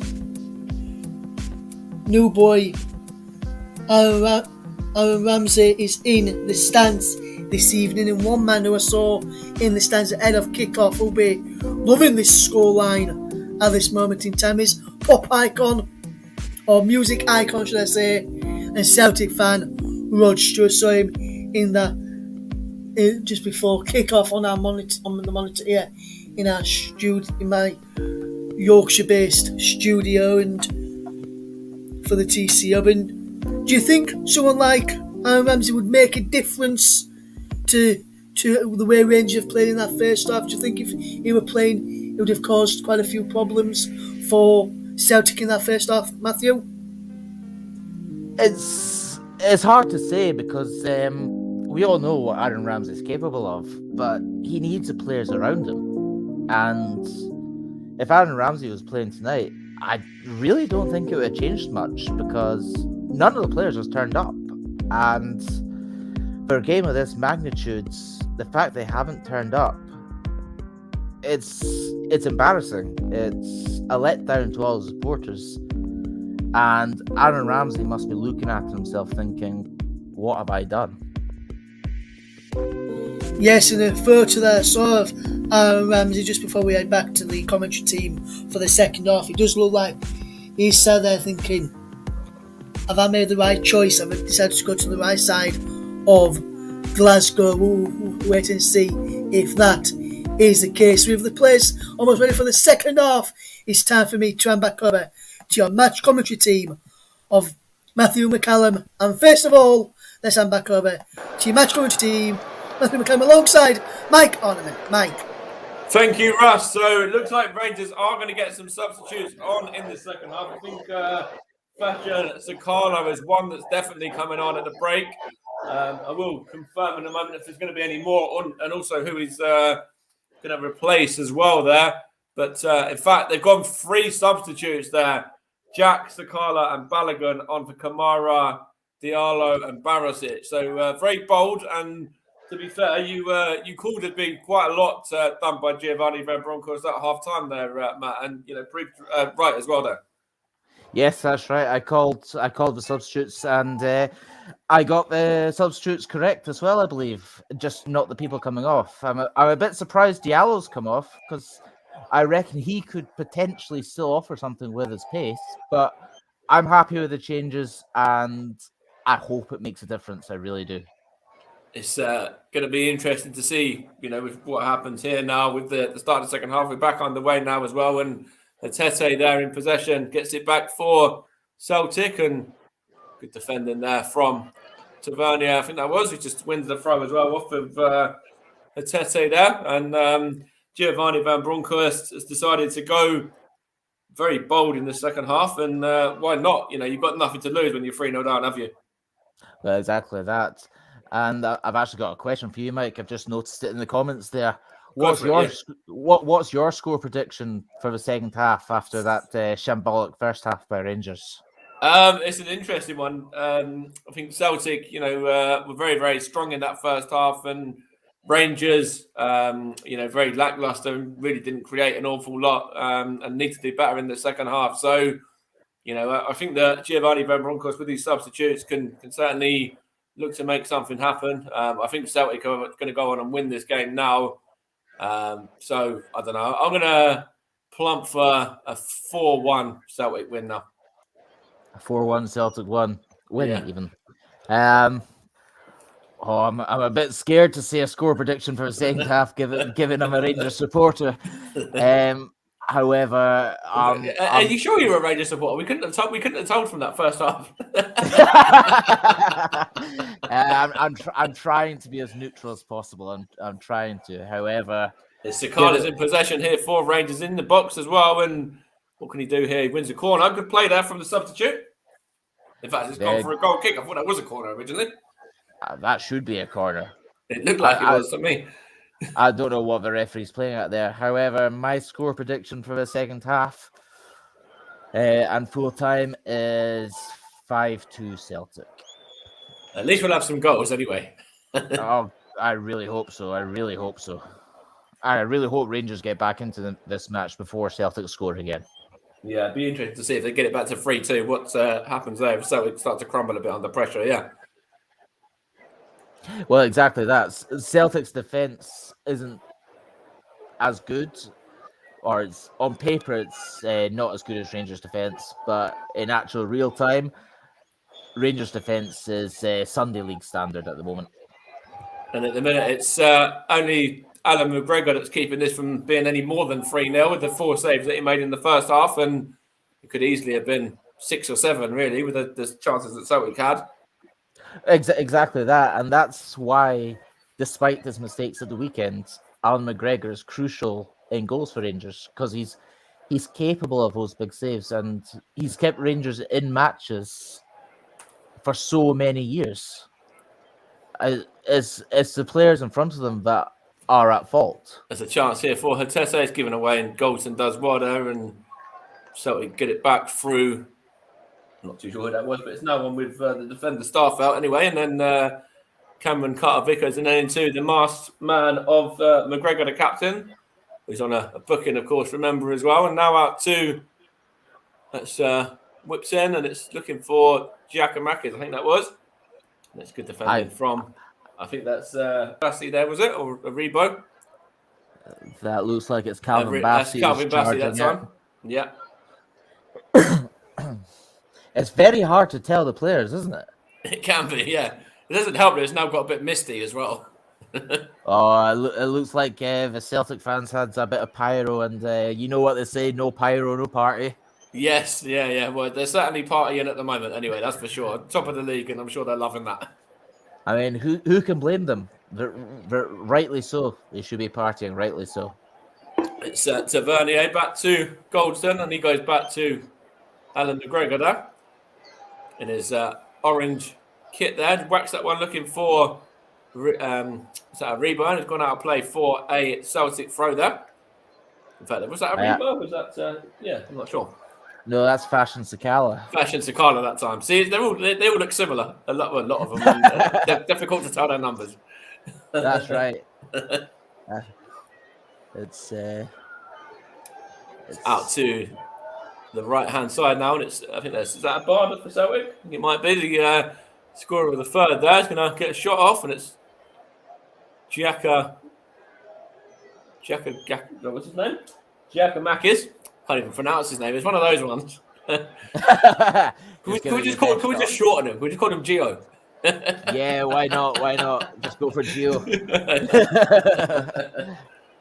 But nice opportunity here for Celtic to get it out wide. So Tete on to the number 17, Neves. And he gets it back. No, it's good defending that time from Tavernier. That's Jota, is it? Number 17, Jota? Yeah, Neves Felipe, which is Jota. Yeah. Yeah, on loan from Benfica. I think Celtic are looking to sign him permanently. It looks like he's not been involved loads in this game so far, but if they can get him involved in the second half, it'd be interesting to see what he's about. Kind of caliber of player that he is. Very much so, and I've actually seen him play for Benfica against Rangers last season in the Europa League. Okay. And Rangers beat and drew Benfica, so he's got a bit of talent about him, but I don't think he's a world beater. That's anything at the moment for Rangers. I would be a better bet than what they've had so far. So I'm sure he'd walk into this Rangers team so far. Exactly, yes, and the way Celtic has started this second half, it looks like they're not letting up on it. They want to get this fourth and get the game completely sealed up. They're going for humiliation. Here's Kmart Roof now, and he's just kicked the floor down. It's given away to the on-running. Was that O'Reilly? Was it? I'm not too sure, but it's going to be whipped in and good defending from the substitute Balogun that time. I would have loved to be a fly in the wall in the Rangers dressing room at halftime. That's going to be a free kick there, is it? Against was that Calvin Bassi there? I think he's just caught his man, and a yellow card for him as well. That's soft. That's very soft. Let's have a look there. It was a good little bit of feet originally, good little back heel, and Calvin Bassey just caught wrong-sided really there. Caught wrong-sided, but the player went down too easily. I mean, I've mentioned it a few times in the first half, but it's a contact sport. You've got to expect a wee shove here, a wee shove there.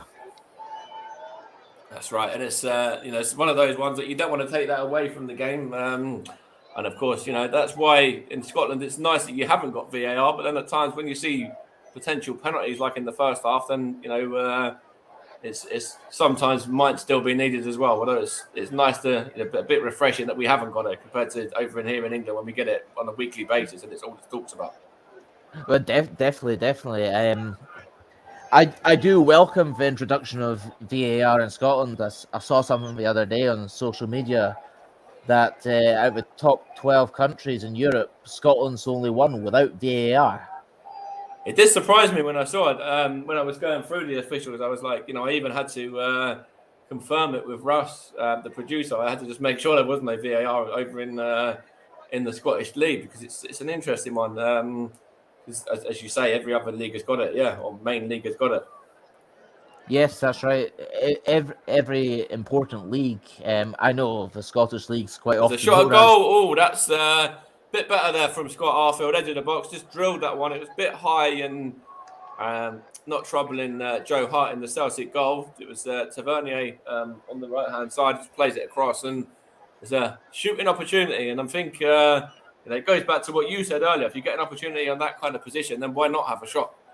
Exactly. You've got to take the chance. I mean, you're 3-0 down, and we've seen over the years how many shots have been scored from outside the box by just the keeper just being a fraction off his line. And I'll take you back to Kemar Roof in the Europa League against Royal Antwerp. I think it was Royal Antwerp in the Europa League where he scored from his own half. Yes, I remember the goal. It was an absolute different class finish. Yeah, exactly. Even just if you see the keeper off his line, even slightly, take that risk. I mean, what's the worst that can happen? That's right. If you're going to miss, then you might as well, do it in style. Yeah, well, I suppose that's probably one way of looking at it. Yeah, just have a go, and then if you score, then it looks fantastic. If you miss, you don't expect to score anyway. Exactly.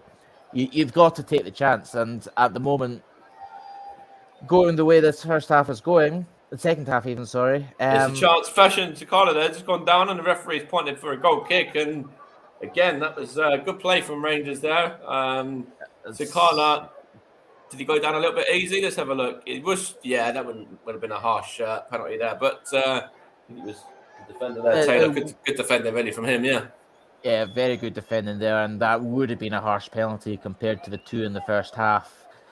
However, I have seen them given, but I stand by that. That's not a penalty.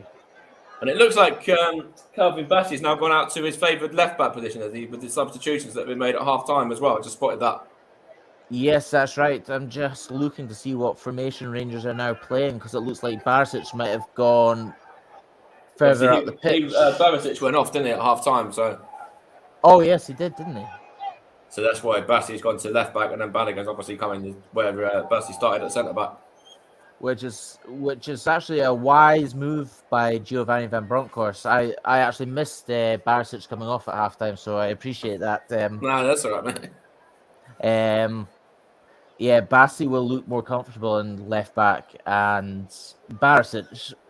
He had a stinker of a first half, but then that third goal was, he's certainly to blame. It's his fault for the third goal and just allowing Abada to come in and just score as easily as he did. Yeah, that's right. But then, yes, Barisic was at fault for that. However, what was the other defenders doing? With Connor Golson, etc. Yeah. That's where the teamwork comes in. You've got to help your fellow players. You've got to close them down and tap them. And if you spot that someone, one of your centre-back partners or your defensive partners are out of position, then, take it upon yourself to go and be the one that fills in, yeah. Exactly that. You see all the top teams doing that. You see Paris Saint-Germain doing it, Barcelona doing it, Real Madrid, Man United, Liverpool, Arsenal. Why can't... Even Celtic are doing it. They're covering when there's a bit of space. That's right, and you can see even now it's just a chance here for Rangers to get the ball forward, but Celtic are defending with what 2 banks of 4, or there's plenty behind the ball anyway. That's right. There's plenty behind the ball, which is going to be difficult for Rangers to break through. That's right. It's difficult to break down, and Celtic here just able to get the ball and win it back as well at their leisure, really, at the moment. Well, that's it. It's Celtic are almost playing as if they're out for us, or they're out doing a training session. It's been that easy for them. There was a foul there was it the foul given against Scott Arfield, or was it given against Giacomakis there? It's actually gone in favour of the Rangers man. Oh, I actually thought it was against Scott Arfield there, so that's a pleasant It did surprise. look like that there was the 2 there. It looked like there was 2 fouls in one there, and it looked like it was Scott Arfield first, and then it was Scott Arfield that was, fouled Giacomakis after, but got away with, the foul, and then wins the free kick. So, well, that's it. One thing I've noticed about the first half and second half is I believe I mentioned it. The trying to walk it into the back of the net. There's a chance here for, is it Ryan Jack here? He's going to get a shot. Is he? No good defending. But yeah, carry on. I've noticed Rangers are still trying to walk it into the back of the net. They've had one chance from outside the box, and that was Scott Arfield's shot moments ago. Just a minute ago, yeah. Yeah, and that's... I don't understand what's going wrong for Rangers tonight. That's a good ball out to Ryan Kent, though. He's in a bit of space here as well. Is he going to get an opportunity to have a shot, or is he going to play in a teammate? He plays it back to Aribo, gives it back to Kent once more. Looks up, tries to get a cross in, and it goes behind Fashion Sakala and behind there. But a little bit better from Rangers in that passage of play there. Yes, a little bit better, but why is Ryan Kent, when he's played the ball there, he's got no one in front of him? Why is he not running to the byline and crossing it in front of goal? Yeah, see, he's trying to find Kmart Roof, and Kmart Roof there just didn't really want to take a gamble or take a chance on it, did he? No, but that's when you're 3-0 down, you have to take these risks. Yeah, you're not going to get back into the game by playing tiki-taka. Mm-hmm. No, I completely agree. There's a couple of subs here for Celtic in a minute as well. Just looks like they're going to get in 2 subs ready there. It we'll looks confirm like who that's going to be coming on and who's going to go off in a moment. I think one of them is injured as well, so it might be him that comes off. Yes, that's right. It looks like another hamstring injury for Celtic. Celtic have struggled a lot this season with hamstring injuries. It's one of the men who's actually been playing very, very well. In fact, is that Albada? Number 17. No, that's Neves Felipe, or the other name that he's known under, Yotto as well. Oh, okay. So we might not get to see much of him, which is going to be a bit of a shame. So that's Albada that's injured. Oh, is it so it's Albada, the scorer of the 3rd goal? That's correct. Yeah. So that's actually good news for Rangers. However, I'm still not convinced that Rangers can get back into this match. Let's just gonna look at these 2 subs now. And Giacomakis and Abada are both coming off for Maeda and Forrest. So thankfully the striker's going off, so I don't have to pronounce his name anymore. I hope I've not butchered it too badly. I thought I'd done okay with his name, to be fair, as difficult as it is. I think you're doing very well with your pronunciations. Cheers, thank you, mate. I appreciate that. But 2 men coming off there in Giacomakis and Abada. Forrest and Maeda coming on. You mentioned Maeda earlier, but coming back from international, so he's got around about half an hour of this game now. That's right, and like I said to you earlier, would he have wanted to start this match as the manager basically not giving him a decision? Because it's a sort of match that everyone wants to play in, isn't it? Yeah, of course. If you're one of the ones that are left out of this squad, then you're certainly going to be kicking yourself at not being involved. If you're the substitute that they bring along sometimes as extra cover, but don't quite make the match day squad, you're sitting there frustrated, aren't you? Yeah. Oh, definitely. I know when you're on international duty, it's a lot of traveling, and it's an honor to represent your country. Yeah. However, it's one of the biggest games in your season's That's a good calendar. effort there from Ryan. Sorry, that was Ryan Ryan Kent, wasn't Kent. it? And it's a That good was indeed. good hand from Joe Hart. Pretty comfortable from the ex-Manchester City keeper, but he's not had a lot to do, and I'm sure he's probably just quite grateful to actually touch the ball in the second half at the moment. I think he needed that save because he. How many times did he touch the ball in the first half? I don't recall him touching next it to once. nothing really. No, there's no real clear-cut chances for Rangers in that first half. Exactly. I'd love to see the stats from the first half just to see. I'll have a little look, see if I can find out what the stats are at this present moment in time, because I know Rangers, that might have even been their first shot on target. You don't really know, to be fair. They haven't had many. So I've got the first half stats up here, Mike, and the first half stats were for possession. Celtic had 53% possession to Rangers 47%. Okay. But attempts on goal, Celtic had 9 shots on goal, 7 of them on target, and scored 3. Yeah, which is a good, very that's good a good record. Ratio.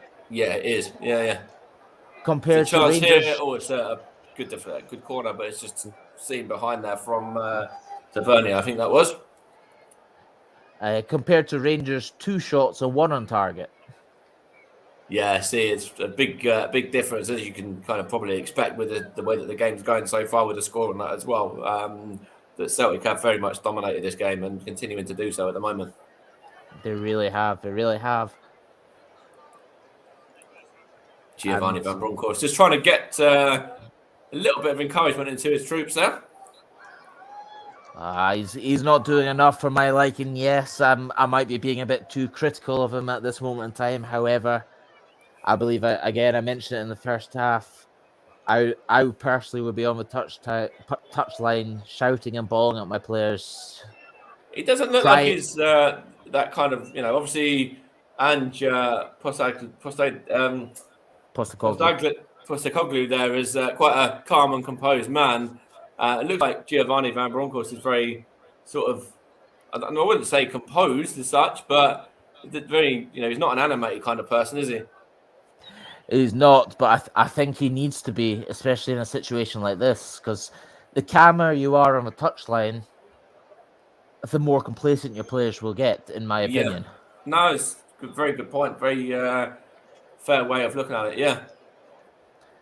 And if you go back to the Graham Souness era, the Walter Smith era, that's the sort of manager you want. You want them shouting and bawling because they know what's at stake. They know what it's about. And that's why I'm a bit surprised with obviously Giovanni Van Bronckhorst having played for Rangers and playing in the derby in the early 2000s, that he's sort of seems that far detached from it. It's very baffling, really. Yeah, it's baffling and actually quite concerning how out of touch Giovanni Van Bronckhorst actually is. Yes, he's a Rangers legend as a player, but as a manager, if I remember correctly, you mentioned there's a chance here. Oh, and that's offside was that, but looked like Rangers were trying to play a little bit through in the middle, trying to get the ball to Kmart Roof there, and just tried to find Sakala, who was offside. But again, Rangers trying to make something happen, but it's easy for Celtic even defensively that time around. Rangers not really getting too many opportunities in the final third. Well, that's right, and like I was saying, you mentioned in the pre-match show, and I think during commentary in the first half, that no Rangers manager has won their first Old Firm game. Is that yes, correct? That's right. Yeah, it is. Yeah. That's an astonishing stat, and that's quite a worrying stat as well. Oh, that's a late challenge. I don't know whether it was Russ that actually mentioned that. I don't know whether it was the first game in Old Firm, or it might actually be their first game in charge as manager, I believe. I'm not too sure, but anyway, I think it's. I think it was the Old Firm game as well, which you mentioned. So yeah, it is a very worrying stat for Rangers fans. That is the case. Yeah, That is, yes, and yeah, I really don't want to say this, but going by this performance tonight, Rangers will not retain the league title. it's quite an interesting one there, and of course, this would be their first defeat since August, as well, as we said about when they lost 1-0 to Dundee. And of course, Celtic have already lost 3 games this season, and this would be Rangers' first defeat, and it would be Celtic overtaking them at the top of the division as well, top of the table. Yes, that's right, which is a major blow. However, you could look at it this way: Rangers winning and Celtic going top, it might give them that encouragement they need, and it's a proper title race. However, after going unbeaten in the season last season, this is very worrying. I just noticed that the referee's gone off to speak to what looked like a safety steward there. One of the stewards, and then they pointed to obviously the Celtic fans in the stadium. Obviously, they've got it looks like phone lights or their phone cameras on. Maybe it's to do with that. I don't really know. So the phone lights are on because in the 67th minute of a game, the Celtic fans paid tribute to the Lisbon Lions, who won the European Cup in 1967. Okay, so that's excellent to hear that they remember that. Yeah. So that's what the phone cameras and stuff is about. I don't know if there was maybe a bit of pyro or something in the alongside it. Yeah, I'm not too sure. Maybe from earlier on in what happened. Obviously, the start of the second half as well with the Celtic fans. Maybe at half time, maybe they were. I'm not too sure really, but it's baffling. It doesn't matter too much anyway. It's nothing too dangerous or too worrying or anything like that. So we don't have to worry too much about it. It's exactly. McGregor now trying to play this one forward, looking for the on-run in. I think that's was that Forrest that time? I think it was. I think it was. I think you're right. Yes, I believe it was James Forrest. And he just couldn't quite get on the end of it. And Rangers have it back now. About 20 minutes or so to go, and Celtic still cruising in this game 3-0 with Atete getting 2 goals and an assist for Abada as well, who's since been substituted, of course. The man that was actually substituted for James Forrest. And Rangers, of course, brought on 3 subs at half-time. And so 2 more remaining for them if they want to go to their bench again in the closing stages. And still 3 more potential subs for Celtic. And I wonder whether we'll see any of the younger men, maybe the likes of Duke, who's on the subs bench for Celtic as well, maybe for the final 10 or so minutes. Well, that's right, yes. I wouldn't be surprised if we see someone like that, or even I wouldn't be surprised if Sorrow comes on. It's a shot. Oh, it's a claim there for a penalty, but the referee's not going to give anything there. Although Scott Arfield's shouting to him to say, can you at least take a second look at that or speak to your assistants about that one? But I don't really know. That would have been, I think it was off his midriff or his chest, more than his arm, yeah. Yeah, I think that came off his thigh personally. I don't think that was handball. It's a good ball through to Joe Aribo. He's going to get a chance here. Is he good defending there from? I think that's the centre-back of Starfelt, and to play as well. Hooks it clear, looking for the man of the moment as well, Atete, but he loses out. And it's with Ryan Jack now, who plays it out wide to Carlo. Great feet from Jack there. That's a lovely back heel to find Tavernier, and it's a chance here for Rangers, but just defended well by Juranovic was that, and then Joe Hart just smashes it forward into the Rangers half. But that was a lovely bit of play there from Ryan Jack, and a pretty neat back heel actually as well. Yes, that's right. That's a brilliant bit of play by Ryan Jack, and that's exactly what Ryan Jack's capable of as well. He's almost crucial in our midfields. Oh, I just want to have a look at this again. It's for the one on Juranovic here, the handball. I reckon Arfield's got a point with that one. I haven't seen the replay. Just saw the replay. Potentially, there could have been something in that. As Celtic are getting another sub ready now, and it is. Is it Sorrow coming on? No, it's James McCarthy coming on for the man at the moment, Hatete. So James McCarthy comes on a bit more defensive minded. That's a very interesting substitution by Ange Postecoglou because, like you just mentioned, that's a very defense-minded substitution, which means Postecoglou's worried about how much Rangers have come back into this game. He's shoring up that defense, but even with that, he can get the next goal for sure. I don't think Rangers will get that next goal. Obviously, it would be great if he could, and potentially with 15, 20 minutes to go, potentially pull it back to say a 3-3 draw. Chance is going to be a shot. It is, and was that Arfield there? Got that one all wrong. Yeah, got that horrifically wrong. However, Rangers are coming back into this, and you never know.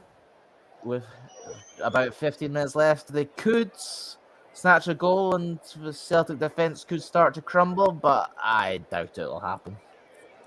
And it's just an interesting point that you've made there, but Rangers coming back into it because they have actually looked a lot better in the second half. Of course, keeping the score just a 3-0 at the moment as well, not conceding any more goals as well, on top of what they've already conceded in the first half, and they've looked, a bit more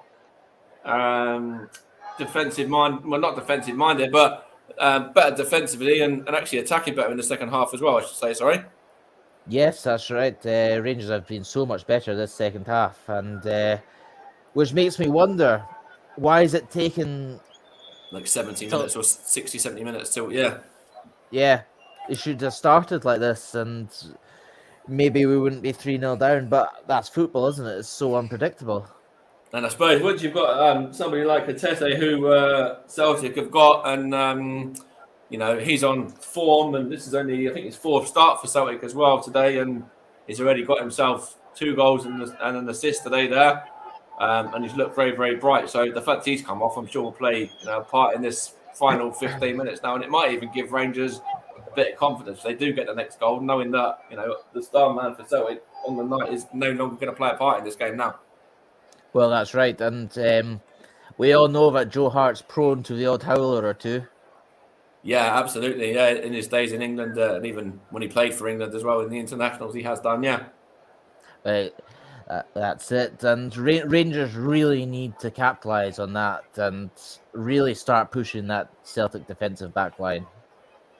That's a sloppy ball down. They got a second bite. The cherry did the Celtic man. I think it was Carter Vickers there. I'm not too sure. It was Stafford, one of the defenders anyway. Just got away with it the second time and were able to get it clear. And there's a booking here for who was that? That is Bannigan. Is that Leon Bannigan there?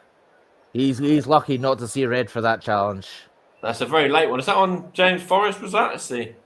Yeah, that's on James Forrest. Yeah, it was. Yeah, it was a very late challenge. Yeah. He's lucky to escape red for that. High feet, studs showing. By the letter of the law, that's a red card, so he's got away with that one. It's a very dramatic game. I know obviously the score is in favour of Celtic 3-0 at the moment, but it's not had any lack of controversy in this match anyway, which is always good to have a bit of drama in these derby games.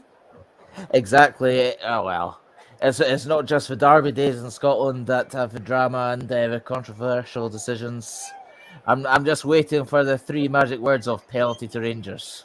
I'll have to wait and see. Oh, that's a late one as well. That was who was at that time? One of the substitutes again, was it? Was that Maeda? That's a late one again. Yes, that's right. Yeah. Again, how's that not a booking? He's got away with that one for sure, especially when you look at Bannigan's there. He's got himself a yellow, and Maeda there just gets away completely scot-free, which is, I don't know whether that's, anything to do with the fact it's a home game for Celtic in front of their own fans, because sometimes that does come into play, even though it really shouldn't. It can well do. Yes, exactly. You're spot on there, and I'll bring it back to Leon Balogun getting booked, narrowly avoiding a red card, in my opinion, for something very similar, and Maeda not getting even a yellow card for that. It's, Both are very fresh off similar the kind bench. of, very similar kind of challenges really as well, I thought, yeah. I don't want to criticize the officials too much, but if you're going to book one player for a similar challenge, you've got to book the other one for doing something very similar as well. Yeah, no, 100%. Here's Ryan Jack now as he shoved to the floor there he was as well. So free kick here for Rangers now. It wasn't Ryan Jack, but it was Kent, was it that time? Ryan Kent, yeah, that was indeed. Just shoves to the floor there, and it's a free kick here for Rangers now. It's taken quickly as well, and it's Ryan Jack that time did have possession. He's got it back as well now. Just playing it around here out wide. Of course, you're listening to the commentary hub as well, and you can check us out on social media, Facebook, Twitter, and Twitch as well. We'll give you all those details shortly once we have this next corner, which is just going to go in favour of Rangers there. And it's decent ball in, but headed clear from, I think that's Carter Vickers that time, the on loan defender there. Yes, Cameron Carter Vickers, the American international, clearing it away there. He's been a terrific signing for Celtic this season. He's obviously on loan from Tottenham, isn't he, in England as well? Yes, he sure is, and I believe Celtic are. Oh, what an effort that was! Wow, I'm not too sure who that was, but that was save from Joe Hart. I don't know whether he got a fingertip to that or not. That was Ryan Jack with a thundering strike. Thunderous long-range effort there. I don't know if Joe Hart got a save there, if he got a touch to it. Because if he did, that's a fantastic save. I think he got the fingertips on it, but I'm going to say that Ryan Jack just rattled the crossbar with a shot from, 40 yards out? 45 yards out, and almost we need more of that. Inches away there from the Rangers midfielder, yeah. And that could have changed everything with roughly 10 minutes to go or so. So Rangers getting a little bit into the game there and fouled as well. So Celtic just trying to stop the play a little bit, kind of stop Rangers from getting too much momentum now. Yes, and I would love to see a replay of that shot by Ryan Jack, but I don't think they're going to show us one, Mike. I want to see if it was a save. I want to see if he got fingertips to it, because if he did, that was an absolutely brilliant save. World-class save if he did get fingertips to it. And here's Sakala to Goldson, sorry, and now that's Ryan Kent there. He's been forced to go back into centre of midfield. Finds Basti there, who goes back to Balogun. And here is that man at the moment, Ryan Jack, trying to find the long ball for Kemar Roof there. And it's with Ryan Kent and then Kemar Roof once more. There's going to be another effort, is it? At a goal here now from Aribo. No, it's good defending that time from the Celtic men on the edge of the box. And it's now a bit of a run there from, that was Maeda, wasn't it? And it's seen back to the goalkeeper, McGregor. But what were you going to say there regarding the point you were just about to make? I've just been made aware that Ryan Jack, every time Ryan Jack plays or starts a match for Rangers, we tend not to concede a goal, which we still haven't conceded since he's been on the pitch yet. Which is actually quite a major stat, because it just shows how weak Rangers are defensively, that we rely on a defensive midfielder to keep clean sheets. And he has changed the game since he's come on in Rangers' favour as well. He had that chance and he was in possession there just a moment ago, but good defending from, I think that was Carter Vickers possibly, but it looks like, potentially Giovanni Van Bronckhorst, if he started him, might have had a bit of a different outcome, because he has looked very bright in the second half, which Rangers can certainly take a lot from. Yes, exactly that. And in my opinion, Ryan Jack needs to start every game, because it's clear that he's changed the game for Rangers. I mean, brings back to my point in the first half. If you're fit enough to be on the bench, you're fit enough to start. No, that's completely right. And he's, what I like about Ryan Jack in this half as well, he's getting the ball to feet and He's looking up, and then if he can't find a man, then he'll take a touch and then go side or go backwards. And he's looking to try and get the ball moving forward as much as he can, though, which I like. And then obviously taking that shot as well, bit of a risk. And he's actually looked pretty good with his feet as well. Some nice touches like back heels and things like that too. A bit of skill. Yes, Ryan Jack is a crucial player. He, just like you said, he picks his head up, looks for that pass, looks to see where people are moving, and there was none of that in the first half. A wee fun fact for you: Ryan Jack's first ever goal for Rangers came against Celtic in a 1-0 win at Ibrox, where he nutmegged Scott Brown. Oh, lovely! That's to nutmeg somebody of Scott Brown's quality is it shows the kind of player that he is. He shows he's very, very talented and top quality player. Exactly, yes, and Ryan Jack doesn't get the recognition he deserves, and it's the same in the Scottish national team. Every time Ryan Jack plays, Scotland tend to either win or draw.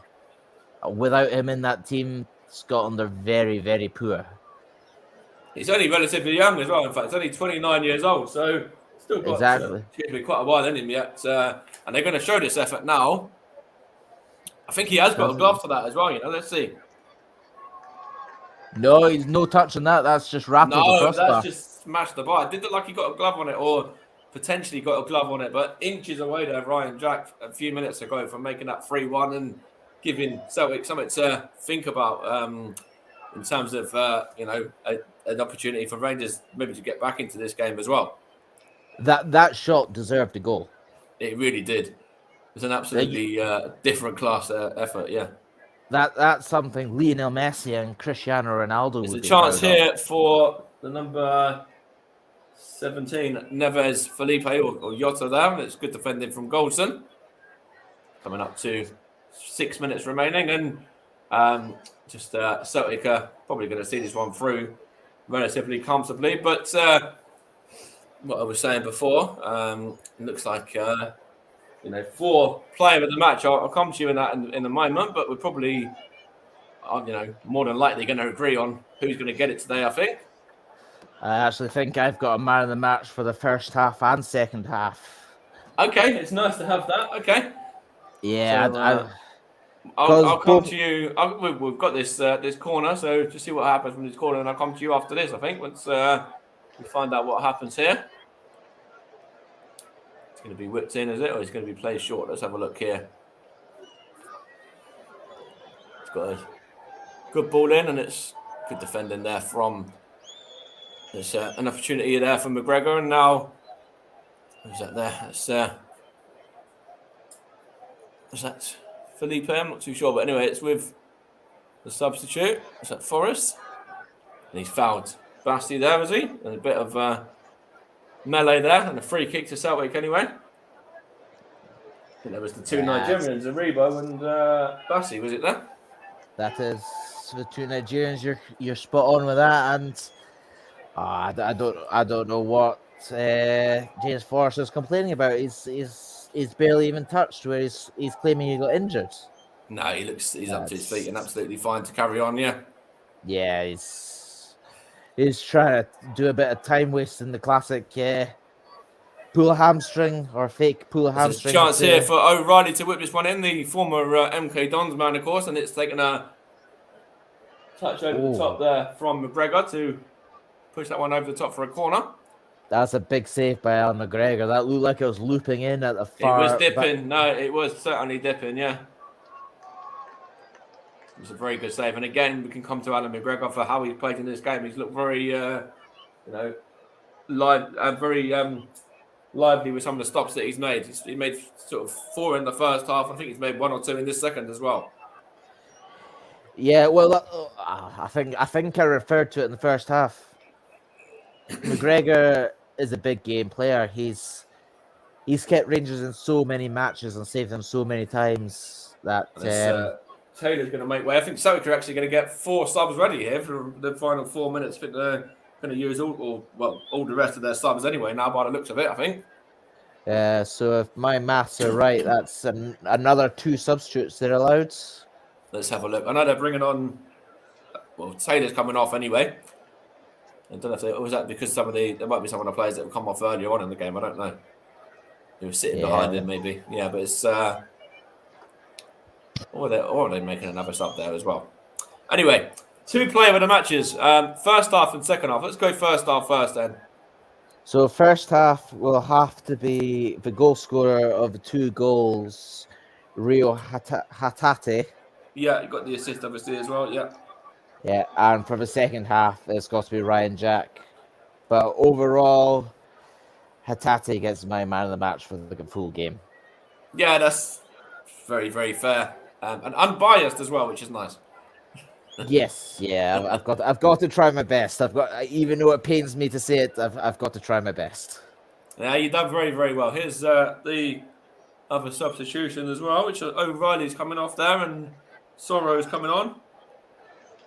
Don't come on for Yota as well. That's an interesting substitution by Postecoglou. It is, yeah. I'm intrigued to see how many minutes are added on to this match, given that Celtic have used all 5 substitutes and there's been a few stoppages. Yeah, there could potentially be, 5 minutes of added time, maybe at the end of this game, maybe, yeah. Potentially 5 minutes. I would say more realistically, we're maybe looking at 3 or 4 minutes added on. Yeah, very possible, yeah. So it's also the sort of game where you'd be quite happy for 10, 15 minutes added on if you're a Celtic fan. And if you're a Rangers fan, you'll probably be quite happy if you get 10 or 15 seconds. As a Rangers fan, I'd be quite happy if the match ended right now. A minute and a half early, yeah. Exactly, yeah. But no, Celtic have certainly done very, very well within this game, and have actually deserved this win as well. No doubt. If you wanted to check us out on social media, by the way, it's the Commentary Hub on Facebook, facebook.com/the Commentary Hub, and also on Twitter, we've got at Commentary Live 1 as well, which is what I was going to mention earlier on, because we've got some action across the rest of the week as well, including myself back on Friday for Manchester United and Middlesbrough alongside Luke Turton, as we bring you Manchester United's FA Cup tie there. And then on Saturday, we've got Kidderminster against West Ham, the Premier League side against the non-league side there, which can be a tasty FA Cup tie with Nicholas and myself. And we've also got Russ doing an FA Cup game on Sunday. We've got JB doing a game as well. And we've got a lot of the FA Cup games, in fact, being covered over this weekend. Chris Whiteman and Trevor Sports are back for their return as well. So lots to put your ears to across the weekend.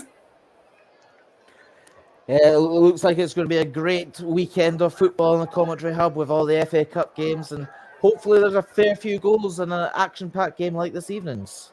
I'd love it if it was an upset as well. I'd absolutely love Kidderminster to beat West Ham. That would just be that'd be the magic of the FA Cup for you. That would be indeed. We need some cup sets this weekend in the FA Cup, whether it's Kidderminster, whether it's Plymouth Argyle against Chelsea. Yeah. Well, that's it. I mean, Chelsea have history of going out to lower division teams, haven't they? Yeah, lost to Bradford a couple of years back, yeah. Rangers fans will remember that one well because a certain Andrew Halliday scored in that game. He did indeed, yes. Absolutely, yeah. And, of course, there's a few other games. Bournemouth are hosting Boreham Wood as well, so high-flying Bournemouth for the Championship got a tricky tie against the non-league Boreham Wood. And I was right with the 5 minutes of additional time as well, by the way. You were, yes. I wasn't expecting that. I was expecting closer to 3-4 minutes, but that's a good call. That's a very good call. And it's just a ball there from Balogun looking for Tavernier. He's going to get a shot away. No good block there. And hook clear from, I think that was that Juranovic? In fact, was it Greg Taylor? No, Greg Taylor come off, didn't he?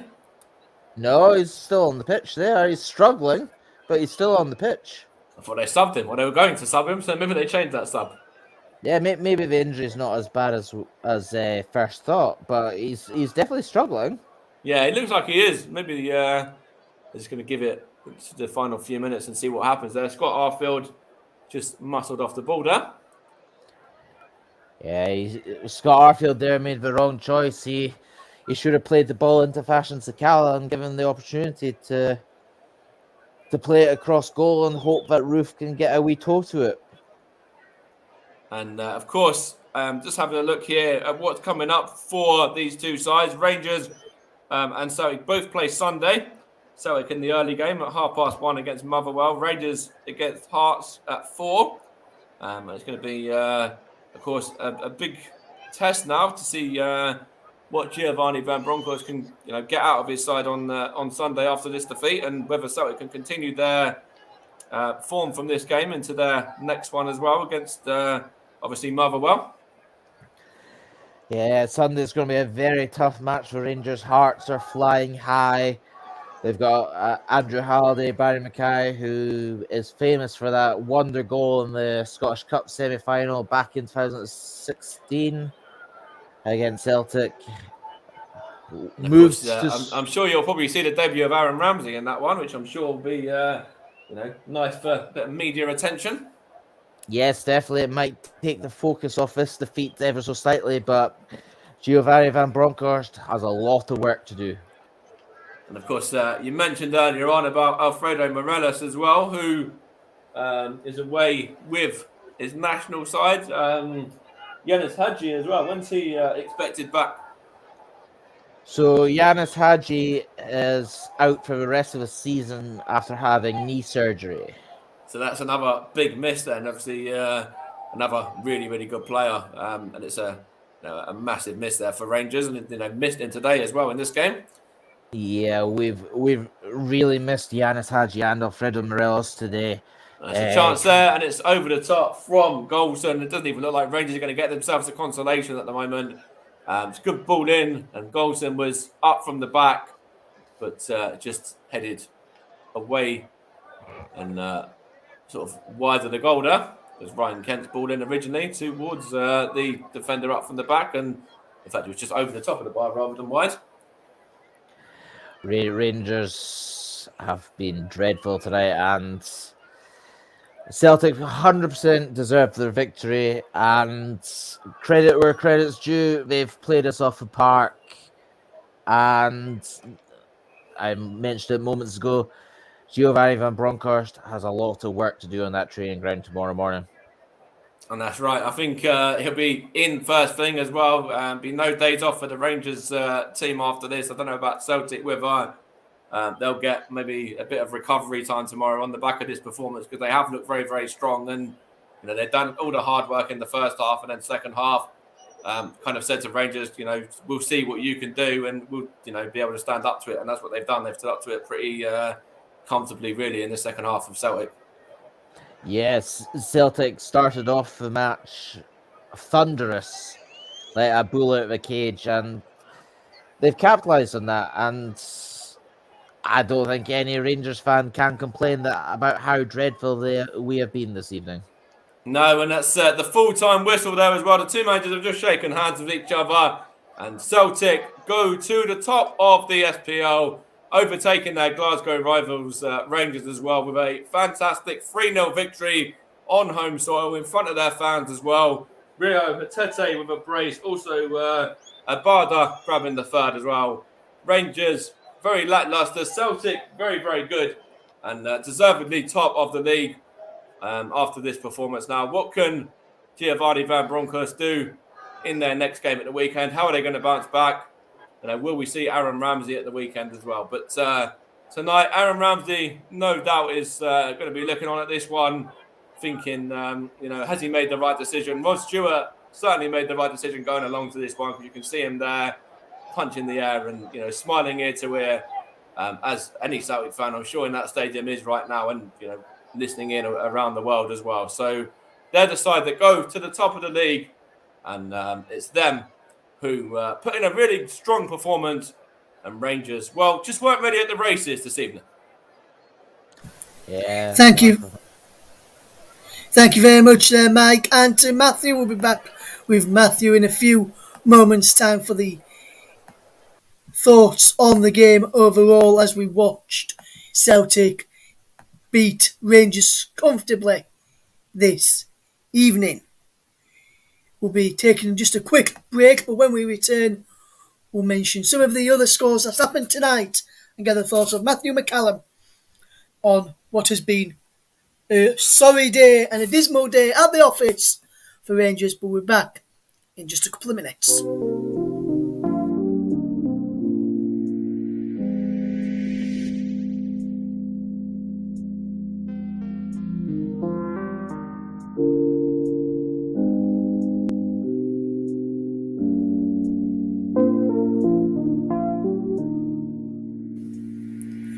Welcome back to the commentary coverage of the Scottish Premiership clash between Celtic and Rangers in the Old Firm derby, and it was Celtic who ran out comfortable winners in the end by 3-0. Before we get the thoughts of Matthew McCallum this evening, let's run you through some of the other results and latest scores from all the other matches taking place this evening. Starting off in the African Cup of Nations, and Burkina Faso lost 3-1 to Senegal in the semi-final. Senegal will now play the winners of Cameroon or Egypt in Sunday's final, who will go through to that one, and we could potentially see the all Liverpool strikers affair if Mohamed Salah helps Egypt to the final of the African Cup of Nations. In the Championship this evening, Barnsley lost to Cardiff by 1-0 thanks to a second half strike from Ook Ispiezu, who joined Cardiff on deadline day from Middlesbrough, while Huddersfield Town beat 10-man Derby County by 2-0 thanks to second half goals from Dwayne Holmes, the former Huddersfield man, and Jordan Rhodes as well. Derby was down to 10 men after just 3 minutes when Richard Stearman was sent off for a bad challenge on Lewis O'Brien to receive a straight red card. So the Championship table, with what that result means, Barnsley remain bottom of the table after their defeat to Cardiff. Cardiff are now on to 29 points. Huddersfield, with their win over Derby, who remain in 23rd place, a point above Barnsley. Huddersfield are up to 5th above West Bromwich Albion on 48 points, just 10 points behind leaders Fulham or Carlos Corberán's Huddersfield Town. In the Professional Development League, Wigan Athletics under-23s beat Peterborough by 3-2. Well, in the Premier League Cup, Huddersfield Town's under-23s also got a win tonight. 2 wins for Huddersfield today. So under-23s beat Watford by 3-0. In the Liga Portugal, Benfica lost 2-1 to Gil Vicente, while Sporting Club de Portugal are beating Belenenses by 3-1. In the Scottish Premiership, in the game we covered this evening, Celtic beat Rangers by 3-0. So I have to keep reminding any Rangers fans out there listening this evening, but any Celtic fans out there listening, you won by 3-0, which means you're now top of the table by a point from Rangers, who dropped to second, Arsenal into third, Motherwell into fourth, Ibs into fifth, and Aberdeen into sixth. At the bottom of the table, Dundee are bottom on 18 points, level on points with St Johnstone.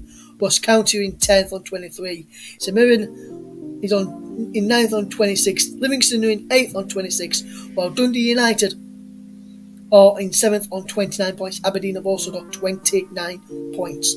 So the gap at the top of the SPL is just 1 point as Celtic have overtook Rangers. In the South American World Cup qualifiers in the early hours of this morning, Brazil did very, very well to beat Paraguay by 4-0. Rafinha with one, Coutinho with another, Antony and Rodrigo on target for Brazil. Rafinha had a goal disallowed through VAR for an handball in the build-up to that goal. On just 2 minutes, but he opened the score on 28 minutes. Gabriel Jesus of Manchester City also played a part for Brazil, and Peru drew 1-1 with Ecuador in the early hours of this morning as well. Also, in some other matches, namely Copa del Rey in Spain, Real Vallecano beat Mallorca by a goal to 0, while Valencia beat a leading Cadiz by 2-1. In a friendly international, Belize and Nicaragua drew by a goal 1-1. In that one, in a club friendly, latest score from the game which I mentioned, one of the games I mentioned earlier, a couple of games I mentioned earlier, Toronto FC beat Los Angeles FC by 2-1, while River Plate losing to Riverdale by a goal to 0 on 61 minutes in that one, and that's all the results and some latest scores from today so far. Another result to tell you about in the women's football, in the women's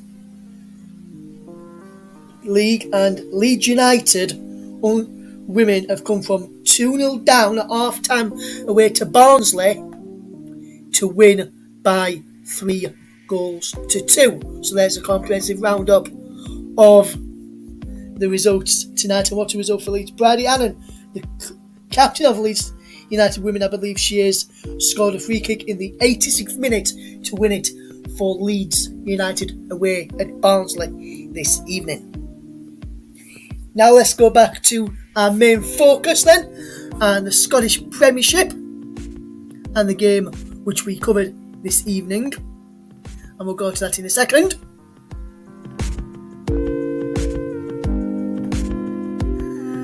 And we're fetching your co-commentator Matthew McCallum, and Matthew, was a very bad day at the office for Rangers, as I mentioned when I read out the scores in the end, and it was a bad day at the office as they lost by 3-0 this evening. And Matthew, what's your overall thoughts on the game? Obviously, as we could tell throughout the commentary, you're a Rangers fan, and I already knew that from speaking to you before you joined the channel. But what was your overall thoughts on the performance from Celtic this evening, who are now a point clear at the top of the table? Celtic, quite plain and simply, outplayed Rangers. Rangers looked to me like they didn't have a game plan. They were lethargic. They didn't look like they could be bothered playing the match. I don't know what Giovanni Van Bronckhorst said to them before the match, but whatever he said to them was completely wrong, and Celtic deserve a credit tonight. They turned up, Rangers didn't. A lot of questions have to be asked about that team selection by Giovanni Van Bronckhorst, especially with a fit Ryan Jack on the bench and a fit Leon Balogun on the bench. Why did those two players not start? Because they made a major difference in the second half. And Connor Goldson and Borna Barisic need to take a long, hard look at themselves after the defending for all three goals. Yes, absolutely. The better second half performance from Rangers in the end compared to the first half as well. We'll fetch Mike in just a second, as I think he's got a question for you. But just before we go to Mike, obviously you mentioned there that Jack and Barisic made a difference at half time. Would you have started both of them in the first half in tonight's game, Matthew, or would you have? How many changes would you have made from the start of the game today? Would you have made those two changes? Yes, I would have completely, and I believe I said during commentary, if you're fit enough for the bench, you're fit enough to start. And it's common knowledge that Ryan Jack is a key starter for Rangers. He's a key player. He's the heartbeat of that midfield. And in answer to your other question, the players I would have actually started from the bench this evening is Liam Balogun, Ryan Jack, Fashion Sakala, and the young teenager Alex Lowry. Why Giovanni didn't make all 5 substitutions, given that he could make all 5 substitutions, whether it's bringing Stephen Davis on to shore up at the midfield even more, Cedric Itten play 2 up front with Sakala and Kent on the wings. I don't understand what was going through Giovanni Van Bronckhorst's mind tonight. That was I think there's only one word to describe that performance, and that's shambolic. Absolutely there, Matthew, absolutely there. And just before we do wrap up this evening, because we'll be wrapping up very, very shortly, as we've been on just over, coming up towards 2.5 hours this evening. I know that Mike Orneman has got a question for you this evening, Matt. And Mike, what's your question for Matt? And Matt, try and answer it as best you can. Yeah, so No problem. basically, my question was really in regards to looking ahead, really, to the game on Sunday. And, what can Rangers do now? Obviously, they've got to try and bounce back. Obviously, they've got Aaron Ramsey who might come in. It's the first defeat of the season. So, the next, 3 or 4 days, what can Giovanni Van Bronckhorst do to get themselves ready for that game on Sunday? Because it is a huge game now, isn't it? Sunday has become massive. It is the definition of a must-win match. If Rangers want to stay in this title race, they have to win on Sunday, and Hearts will be no pushover. Aaron Ramsey should come into the team. I'd like to see him and Ryan Jack start on Sunday against Hearts, and I'd like to see Borna Barisic dropped, and Calvin Bassey playing outside on the left, with Liam Balogun coming back in the central defence. But again, it brings me back to some things I said about tonight's match. Questions have to be asked about the team selection and the defensive errors that were on display tonight. McGregor made some key saves tonight, which kept the scoreline down from being 5 or 6. And if it wasn't already an embarrassment, if I was Giovanni Van Bronckhorst right now, and I can't wait to see his post-match interview to see the excuses he creates, I would be going ballistic in that dressing room. I mentioned on commentary that at halftime the players needed a rocket, and looking back on it, I think they needed more than a rocket. Absolutely there, Matthew, absolutely. I really do agree with you that they needed something more than just a rocket this evening, did Rangers, from with their performance tonight. Just one final one before we do wrap up, guys. If anyone's got a question who's listening to the show from Matt or to Mike this evening, you can just put it in and I'll try and ask it before we finish this evening. But if we just look at the overall performance and looking ahead to the weekend, then obviously you said you'd have made some changes to what started tonight, especially without the impact of some of the substitutes, especially Jack did in the second half for Rangers tonight. Jack and Barisic did for Rangers in the second half. You're in Giovanni Van Bronckhorst's shoes, not literally, but say you're in Giovanni Van Bronckhorst's shoes tonight. Obviously, Balogun played, come on for Barisic. You said you'd have probably started him. Fashion, you said you probably would have played him as well from beginning. So, looking from that team that played tonight, so starting lineup tonight, so McGregor, Tavernier, Golson, Bassett, Barisic, Arfield, Kamara, Aribo, Diallo, Roof and Kent. From those, with the 3 changes that you made tonight with Fashion, Jack and Balogun, which players would you keep in after that performance tonight for the weekend, Matthew, just before we wrap up? The players I'd keep in is Joe Aribo, Al McGregor, James Tavernier. Connor Goldson will stay in. Glenn Kamara and Ryan Kent. We'll welcome back Morelos, or at least I hope we welcome back Morelos, and he'll be leading the line on Sunday. But if I know Rangers and what they tend to do is there won't be many changes to that team, if any at all. It would there has to be changes. However, if I was in Giovanni Van Bronckhorst's team, they'd be in training tomorrow first thing, nose days off, and get it sorted. Yes, absolutely. It would be so many changes as well. And I think, and I probably, like you, Matt, as well, I probably won't give him any days off at all this evening as well. So I'll probably fetch him in tomorrow morning or tomorrow afternoon at the latest. Tomorrow afternoon at the latest. But just before we do wrap up, thank you to everyone who's listened this evening. And yes, JB, it was a quick break that I did when I took a break between the game finishing and reading out the scores and everything just before we finish there. So I just want to say thank you to the people that's tuned in, titles been in the chat. So that's Lockley, Paul, James, JB, Thaddeus as well, Danny as well, and obviously Michael was on commentary tonight. Thank you to you, Mike. Brilliant commentary as always, my friend. And coming up on the commentary of this weekend, just before we do wrap up, just to let people know what we've got coming up on the channel with some FA Cup coverage. Just to let you all know, on Friday night, join Mike Ornament alongside Luke Turton as they bring you Manchester United against Middlesbrough in the FA Cup. Then join Nicholas Jones alongside Mike Ornament as they bring you Kidderminster Harriers against West Ham United in the FA Cup.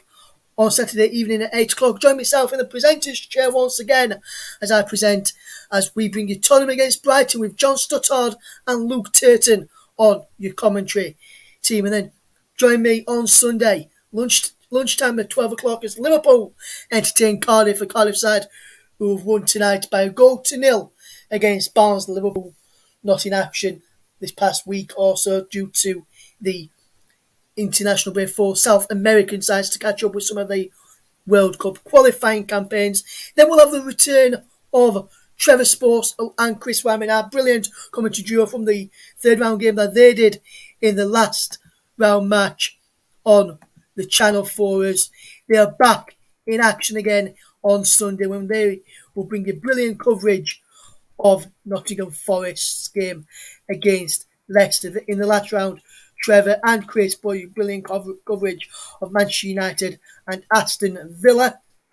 And on presenting duty on Sunday afternoon with the kickoff at 4 o'clock, it will be JB and he'll be presenting the coverage for you there as well. So we've got a great team and great coverage on the channel coming up this weekend. We just want to say we are in partnership for the season with the streaming app called Melon. Visit their website at melonapp.com. Also, you can visit our Twitter feed as well, Commentary Live. Want us to find out what games are coming up. I'll put them on there with who's going to be commentating as well alongside, so you know who's going to be bringing you which coverage of each of the games. And also, like us on Facebook as well. Just go to facebook.com/the Commentary Hub.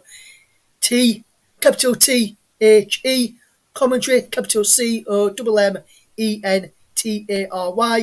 capital HUB to get us on there. And the Twitter is at Commentary Live One, so that's commentary with a capital C, live with a capital L, and the number 1 at the end of it as well to get you fixed over on Twitter as well. And just before we do finally wrap up, Mike Onman has just got one final thing to say to us.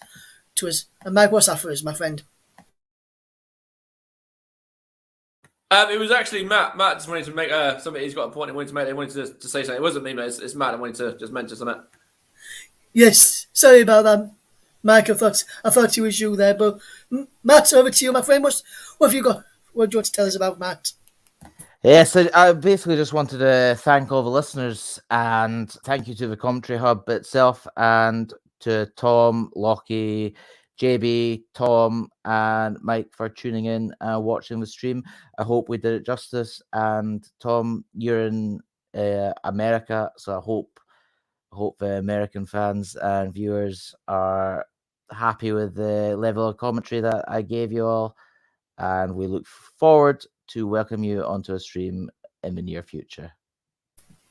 Yes, thank you there. Some shout outs there from Matthew McCullum as well there. Thank you to anyone who's listening to the show tonight or on the playback. That's all we have got time for this evening. A very big thank you to everyone who is tuned in this evening. We really hope you've enjoyed it. From myself, from Mike, and from Matt. Thank you very much for listening. Mike will be back for you on Friday to start our FA Cup 5-game bomb with a brilliant time as Manchester United host Championship side Middlesbrough. But can the Championship side cause an upset? And will we have an upset on our hands on the channel as we try and fetch you on as Kidderminster Stories take on West Ham as well? Cardiff travel to Liverpool, Brighton travel to Tottenham, and Nottingham Forest play host to Leicester. Forest scores an upset in the last round, knocking out Arsenal. Can they knock out another Premier League side in Leicester City on Sunday? From all of the team here, thank you very much for listening, and we'll see you all very, very soon. Goodbye for now.